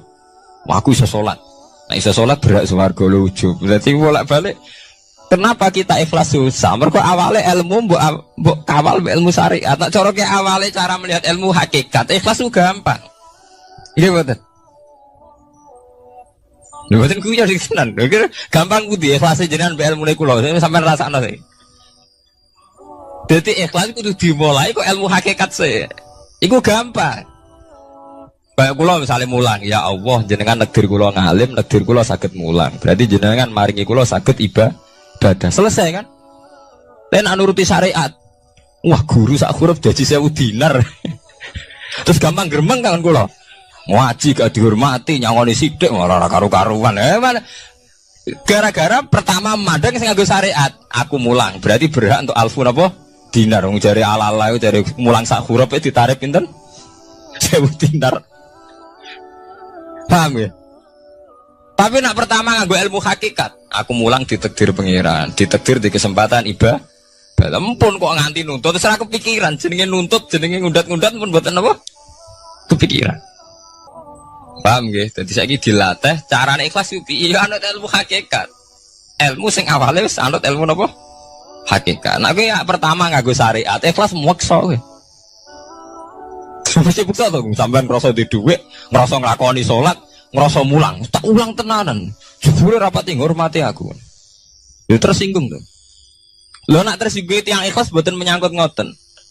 Ora pantes Quran diulang kok kowe terlambat, Quran diulang kok kowe guyon. Mergo piye standar Quran diulang kudu idza dzikrullah wajilat qulubuhum wa idza tuliyat alaihim ayatu zadatuhum.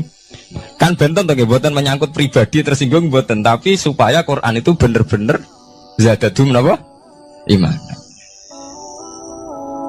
Anak tersinggung syariat ono, gak ngregani wong sepuh. Nak sing kiai jare gak ngregani kiai, kok bareng murid tuwa gak ngregani wong tuwa. Malah nyiksa ati to. Perdun. Tuh. Nah, sampeyan nganggo ilmu hakikat selesai. Ora kepikiran blas. Mulane cara sing aran hikam, sing aran ikhlas iku gampang. Sing mari angel kowe iku nganggo ilmu syariat. Sehingga kowe ngerasa ujub. Iku mau, dhuwit iki wekku. Ngalim ilmuku. Ngono masjid iki tanpa aku ora dadi masjid, sehingga gak dadi imam gremeng tenan. Lah awale nganggo ilmu hakikat, ya Allah jenengan Rahman tenan. Negdir kula saged ngamal dadi pengurus takmir, negdir kula saged dadi panitia tak. Nggak misalnya sing dadi imam wong liya, kula alhamdulillah Gusti sakniki masjid rame, cik imame kula cik mboten penting, butuh kula nu ramene masjid. Kula pengurus takmir maksudnya ngrameni napa? Masjid. Ya, takmir zaman akhir ngerameni masalah. Jadi masjid tetap gak rame, masalahnya apa? Rame. Kan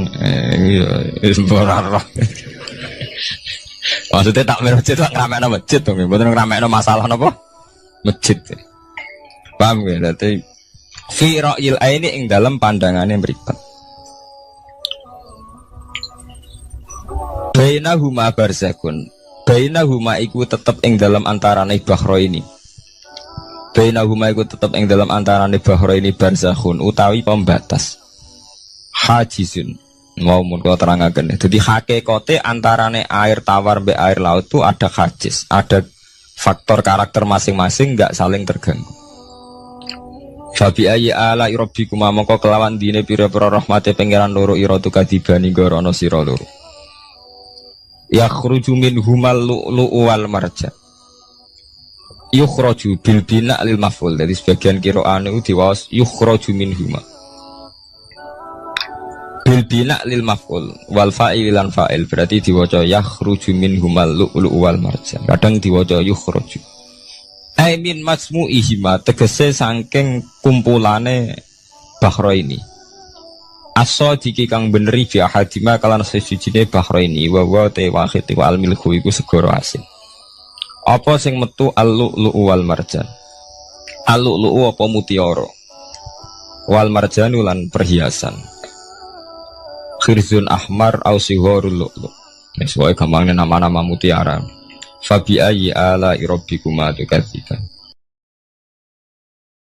Nah, ini cobalah jadi etika kita, muhasabah kita. Jadi muhasabah itu cara berpikir kita set, kita pikir ulang. Ternyata semangatnya seorang nabi itu wastaghfir lidzambika walil mu'minun. Semangatnya itu memintakan ampun. Orang ahli tafsir tahu semua kalau nabi itu tidak mungkin dosa. Jadi itu khitabun nabi wa urida bihi ummatu, itu khitab nabi, tapi yang dimaksud itu umatnya, karena nabi tidak akan mengalami dzambun, tidak akan mengalami dosa. Sekarang enggak, kadang-kadang kita ini kalau orang lain salah itu semangat. Kalau di perusahaan ada teman salah, apalagi miran salah itu seneng. Barokahnya salah bisa ganti kan gitu. Mungkin di dunia tokoh juga gitu, barokahnya ada tokoh salah, kita yang jadi populer sendiri. Tidak boleh seperti itu. Kita harus salimus sodri di jami'il muslimin. Jadi ini harus dilatih. Saya tadi matur sama Habib Ahmad, latihan kita jadi hidup. Nabi itu kalau resep jadi wali itu kata Nabi gampang. Kata Nabi, kalau kamu ingin disenangin Allah, ya sudah. Kalau kamu asbahta wa amseta gini-gini, perasaan kamu, kata Nabi, jangan punya perasaan ghil sama orang muslimin. Itu sudah wadzalika min sunnati. Makanya Nabi ngendikan la yablughni ahadun an ahadin syai'an. Ada yang baca la yuballighni ahadun an ahadin syai'an. Seseorang jangan melaporkan ke saya tentang salahnya yang lain. Fa inni akhruju ilaikum wa ana salimus sadri. Karena saya ingin ketemu sampean semua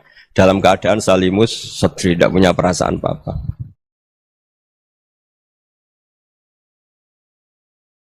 Dalam konteks Indonesia, muhasabah itu sudah jadi perilaku ya. Karena dulu orang tua saya, guru-guru saya kalau ngandani itu, bayangkan kalau kamu jadi dia. Jadi misalnya kita mentang-mentang atasan, otoriter sama bawahan. Bayangkan kalau kamu jadi yang bawahan itu kayak apa? Laukun tamakanah, kalau orang Arab bilang, bayangkan kalau kamu di posisi dia. Makanya guyonannya orang-orang Indonesia itu kan orang ngaramkan judi gitu, bareng dikasih tahu. Tapi yang menang anak jenengan, alhamdulillah. Ternyata ngaramkan itu karena ada anaknya. Kalau anaknya yang menang ya seneng. Meskipun itu guyonan, tapi saya punya padanan itu dalam kitab Hikam. Nabi Ibrahim itu Khalilur Rahman, tentu bencinya minta ampun sama yang namanya maksiat. Suatu saat beliau diterbangkan di alam malakut. Itu kalau di Hikam saya halaman 15 juga. Saya masih ingat betul. Mungkin kalau Anda beda halaman karena beda cetakan. Atau enggak punya kitabnya. Atau punya tapi tidak bisa baca. Nah itu jadi berbagai kemungkinan. Atau punya tidak bisa baca tapi dianggap jimat.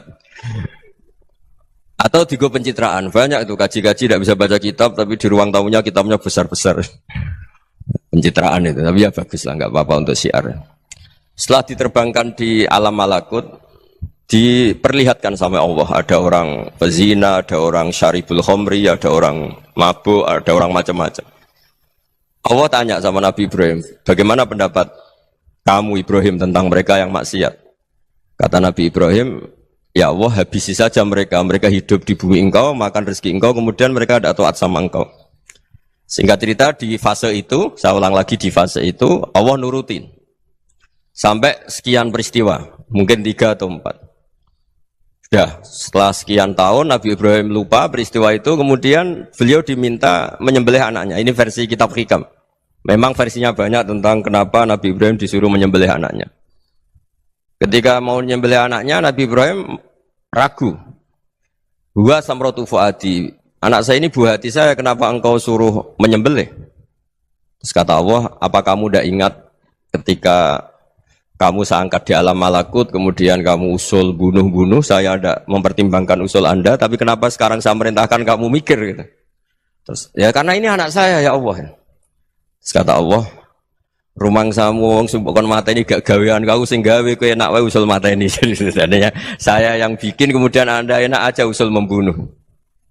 Semenjak itu Nabi Ibrahim itu di eranya itu asfaqun nas, orang paling sayang sama manusia.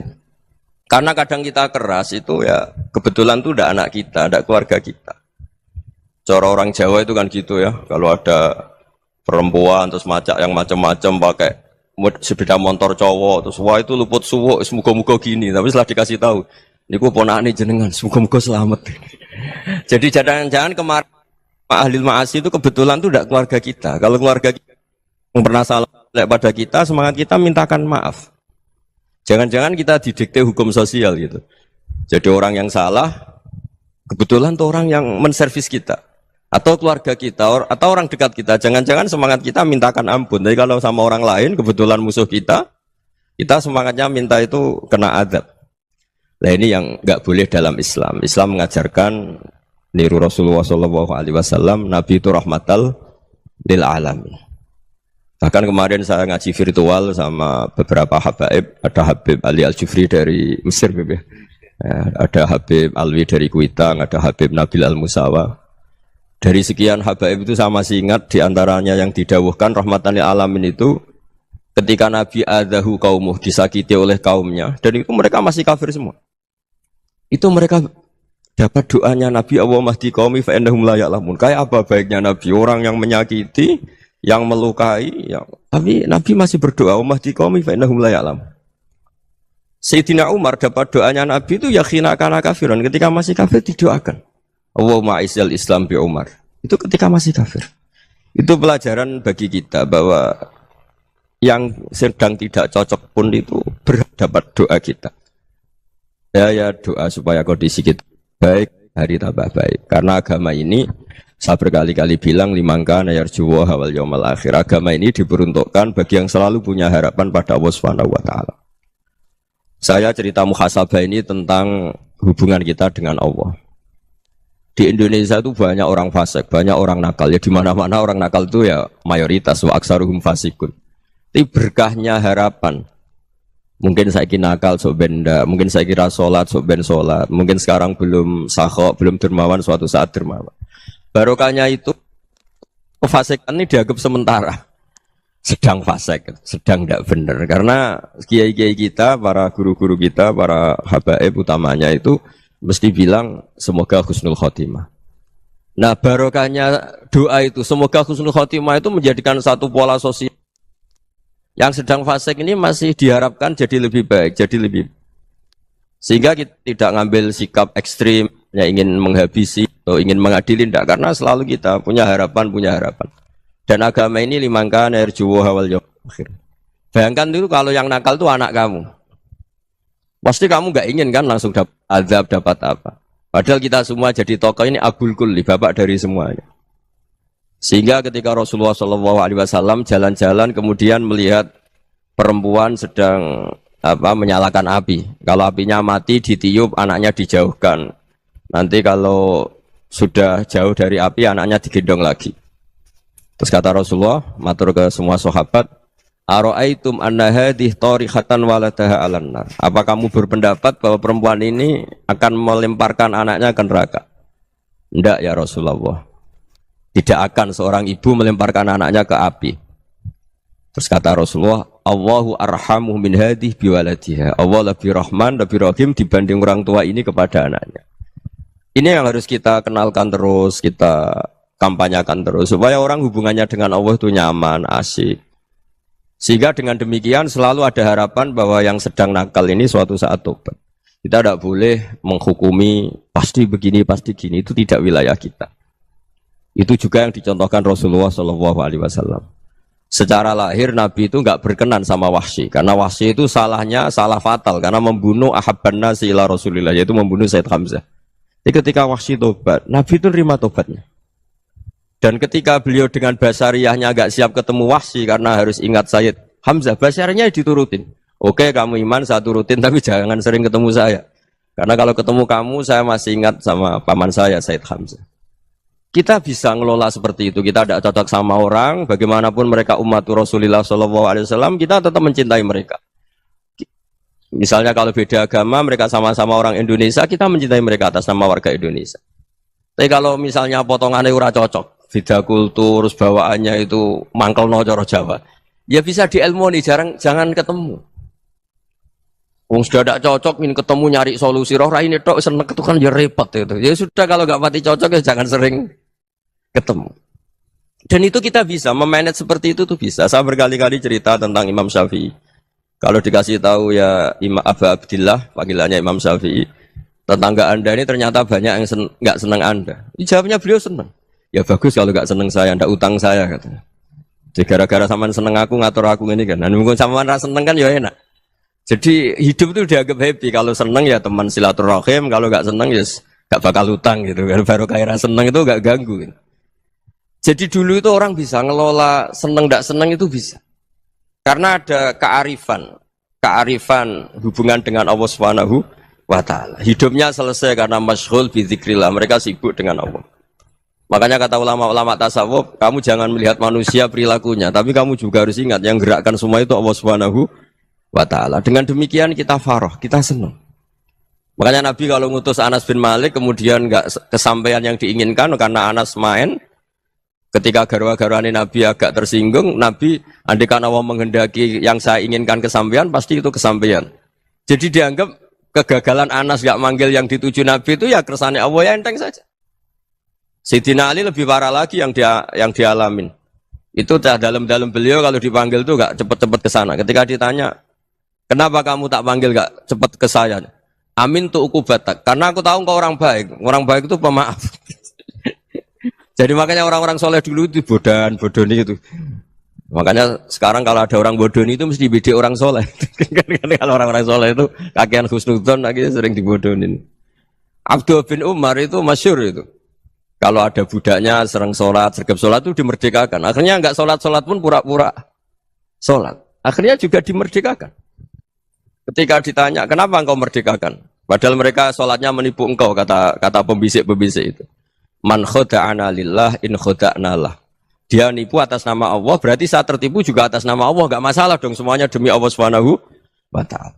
Jadi ketika kita ketemu mensifati Allah Ta'ala itu ghafir. Allah pemaaf. Jangan kamu gak fair untuk diri kamu nyifati Allah ghafir, pada orang lain Allah kamu sifati syadidul iqab. Jadi Allah kamu atur, kayak MC tadi ngatur saya. Jadi Allah itu apa? Kalau pada saya ghafir, kalau pada musuh saya syadidul iqam. Itu tidak fair. Kalau Anda punya harapan kepada Allah karena Allah Rahman Rahim, Allah ghafir, sebenarnya Allah pada musuh kita ya bisa saja Allah ghafir, bisa saja Allah Rahman Rahim. Sehingga kita melihat orang lain yang kita tidak cocok itu ya enteng saja. Itu min ummati Rasulillah sing tanaluhu syafa'atu, tanaluhu sa'atu rahmati, tanaluhu fair. Jangan dengan kita kayak mesti dapat rahmat. Jangan orang lain kayak Allah pasti syadidul iqam, itu tidak boleh. Sehingga ketika ada orang Badui, singkat cerita orang Badui ini kencing di masjid, semua sahabat membentak dia. Yang enggak bentak hanya Nabi tok. Saking mangkalnya orang ini karena semua sahabat bentak kecuali Nabi. Setelah dibenarin Nabi, terus Nabi nyuruh sabbu ali dhanuban min ma'in. Setelah disucikan masjid itu, dia berdoa keras sekali. Allahumma arhamni wa Muhammadan wa la tarham ma'ana ahadan. Ya Allah yang berhak dapat rahmatmu hanya saya dan Nabi Muhammad, yang lainnya jangan. Karena yang lainnya tuh jengkelin, gitu aja saya salah dimarah-marahin. Gitu. Jadi kalau kamu doa terbatas ya kayak orang Bedui ini, kayak orang Arabi. Apa kata Nabi? Laqad tahajjarta wasi'an. Allah yang rahmatnya luas menjadi kamu sempitkan.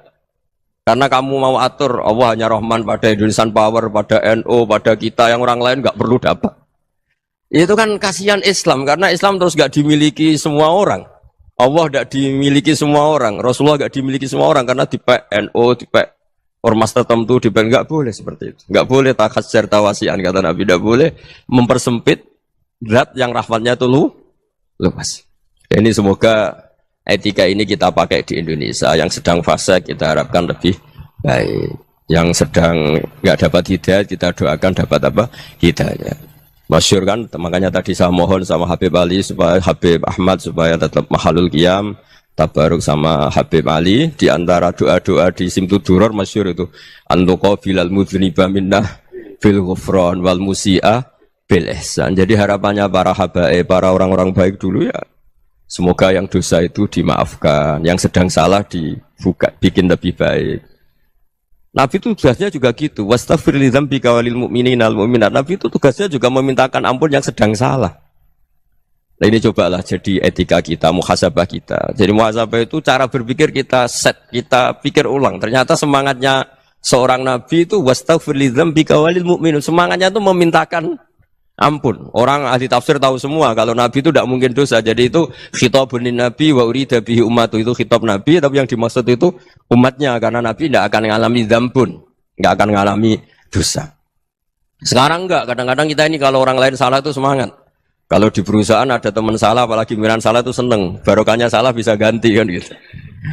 Ya, jadi kalau mungkin di dunia tokoh juga gitu, barokahnya ada tokoh salah, kita yang jadi populer sendiri, tidak boleh seperti itu. Kita harus salimus sodri di jami'il muslimin. Jadi ini harus dilatih. Saya tadi matur sama Habib Ahmad, latihan kita jadi hidup. Nabi itu kalau resep jadi wali itu kata Nabi gampang. Kata Nabi, kalau kamu ingin disenangin Allah, ya sudah, kalau kamu asbahta wa amseta gini-gini, perasaan kamu, kata Nabi, jangan punya perasaan ghil sama orang muslimin. Itu sudah, wadzalika min sunnati. Makanya Nabi ngendikan la yablughni ahadun an ahadin syai'an. Ada yang baca la yuballighni ahadun an ahadin syai'an. Seseorang jangan melaporkan ke saya tentang salahnya yang lain. Fa inni akhruju ilaikum wa ana salimus sodri. Karena saya ingin ketemu sampean semua dalam keadaan salimus sodri, tidak punya perasaan apa-apa. Karena kalau nurutin membisik, nurutin informasi itu ya repot, karena orang pasti sepihak. Ada kiai yang top, datang ke kampung-kampung yang desa-desa, kata yang seneng itu punya akhlak. Wah itu bagus, orang besar datang ke kampung-kampung. Kata yang nggak seneng, wah itu jobnya kiai kecil kok diambil, itu kan ya kasihan. Itu kan sudut pandang. Makanya saya sering bilang, akal kita ini cukup untuk mentasdik Rasulullah Shallallahu Alaihi Wasallam. Meskipun perasaan kita kadang orang Jawa itu beda. Saya berkali-kali bilang sama peneliti dari Jogja, kenapa sih Gus para nabi itu kok poligami istrinya banyak? Nabi Dawud katanya itu berapa? Nabi Sulaiman malah jumlahnya agak terbatasin. Nabi Muhammad itu paling sedikit. Saya tanya gini, perempuan itu orang lemah. Jadi kalau nolong orang satu gimana baik? Kalau nolong orang dua ya lebih baik. Ya sudah kira-kira seperti itu.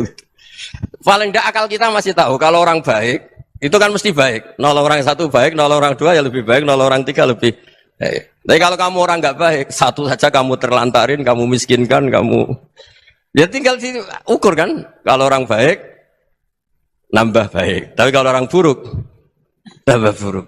Nah itu akal. Akal kita bisa menganalisis kenapa sih nikah itu ada yang poligami, ada yang enggak. Ya sudah, ukur saja diri kamu. Misalnya kayak saya elek keriting, rabi terus, memperbanyak wong elek, orang perilaku netok raine dadi elek kabeh gitu.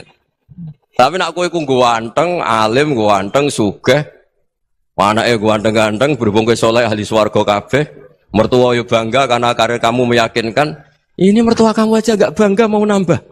Ipar gak bangga, mertua gak bangga, desa kamu yang kamu wayai juga gak. Beda dengan Nabi ketika nikah Juwairiyah itu gak ada pernikahan sebarokah Nabi dengan Juwairiyah itu.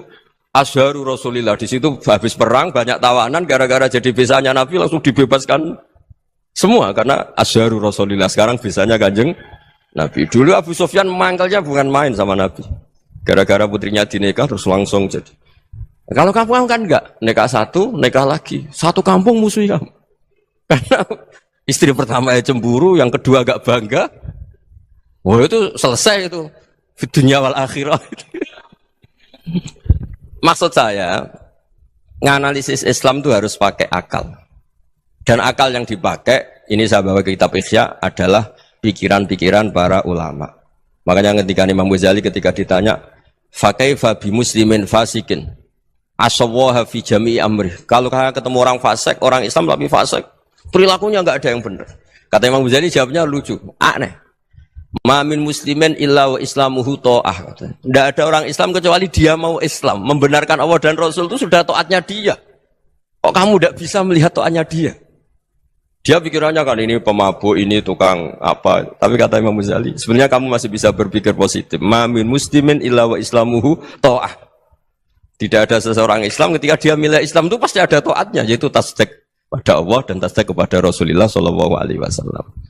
Jadi dengan pola seperti itu, maka di antara guru-guru kita yang modern ya di era Mbah Maimun, di sini ada Habib Ahmad, Habib Salim, syair yang sering dibaca beliau adalah ada orang munajat sama Allah, ini cerita munajat. Itu orang itu ngendikan gini, ana muznibun, ana mukhtiun, ana asi, huwa rahimun, huwa ghafirun, huwa afi. Ya Allah, saya mukhti, saya orang yang salah. Ana muznib, saya orang yang dosa. Ana asin, saya sering maksiat. Tapi engkau ya Allah, engkau ghafir, pemaaf. Engkau rahim, maha pengasih. Engkau afin, yang mudah memaafkan. Terus kata orang ini, ya agak kurang ajar, tapi saking senengnya sama Allah. Qobal tuhunna salasatan bisalasati. Ya gini saja ya Allah, sifat engkau diadu dengan sifat saya. Engkau Tuhan, Gusti, nggak boleh kalah katanya. Terus wasatahliban ausofu ausofi, dan engkau pasti pemenangnya. Gitu. Jadi ada orang rayu Allah dengan cara seperti itu ya ada ya. Saya ini manusia, salah saya banyak. Engkau ampunannya banyak. Engkau Tuhan, Gusti, nggak boleh ampunan Anda, ampunan engkau kalah dengan salah saya. Nggak boleh Tuhan kok kalah. Nah, jadi untuk supaya orang punya harapan gitu. Banyak juga wali-wali yang jadab ketika datang ke makam Rasulullah SAW. Itu kalau dongo ya agak kacau sebetulnya, cara syariat agak kacau. Ya Allah, engkau punya dua pilihan. Jika engkau menjadikan saya soleh, surah habibu, yang senang kekasihmu, yaitu Rasulullah SAW. Tapi jika engkau menjadikan saya fasik, surah adubuk, yang senang itu setan. Monggo jenengan mau menyenangkan kekasih jenengan, mau menyenangkan musuh jenengan, monggo. Jenengan bebas kok memilih. Nah, mestinya Allah ya senang menyenangkan kekasihnya. Jadi ya, intinya Allah dipaksa untuk menjadikan dia orang soleh gitu. Jadi kayak kemarin itu Pak Bu siapa? Ke sini itu yang sama jenengan. Kuliah ke sini itu sama Habib Ahmad. Saya pertama enggak mau, lama-lama Habib Ahmad. Ini gimana, Gus? Orang taunya saya dekat jenengan, kalau enggak kasil saya waduh. Ini kayak doanya wali yang tadi. Enggak punya pilihan, enggak ada pilihan ini. Jadi saya mohon muhasabah itu dimulai cara berpikir. Makanya di sini sebetulnya tag ini supaya dapat barokahnya Ihya. Ini kitab yang disenangi para habaib, para ulama.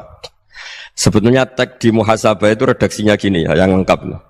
Hasibu anfusakum qabla an tuhasabu wa zinuha qabla an tuzanu wa tahayya'u lil ardil akbar. Jadi ada kata wazinu, jadi ukur. Perilaku Anda ini diukur, ditakar. Misalnya kita sebagai suami kan ya punya hal-hal yang kita tidak ideal. Corong Jawa mesti pesek. Cara rezeki ya pas-pasan itu. Dan kita juga kalau makanya nggak boleh tanya istri begini, apa saya cinta pertama Anda? Pasti Anda kecewa. Orang jadi istri hanya korban terakhir gitu. Sudah. Karena orang kalau ngelamar kemana-mana nggak jadi, yang jadi istri itu pasti korban terakhir gitu. Jarang istri pilihan pertama, jarang. Ayo semua yang nikah. Rata-rata itu pilihan Anda pertama Pak, dari sekian ditolak di mana-mana terus. Ya perempuan terakhir. Kamu juga korban terakhir gitu. Itu wali-wali dulu kalau ngandani kita itu sederhana. Antal ini masyhur diceritakan Habib Zain bin Semit dalam kitab Al-Manhajus Sawi. Anta lam tajid min nafsika kullama turid. Fa kaifa turidu min ghairika kullama turid. Kamu yang ingin ideal saja, kamu tidak menemukan pada diri kamu untuk menjadi ideal. Kamu kan ingin ganteng, ingin punya uang banyak, ingin perilaku Anda sempurna. Anda saja yang punya keinginan tidak bisa mewujudkan keinginan Anda sendiri.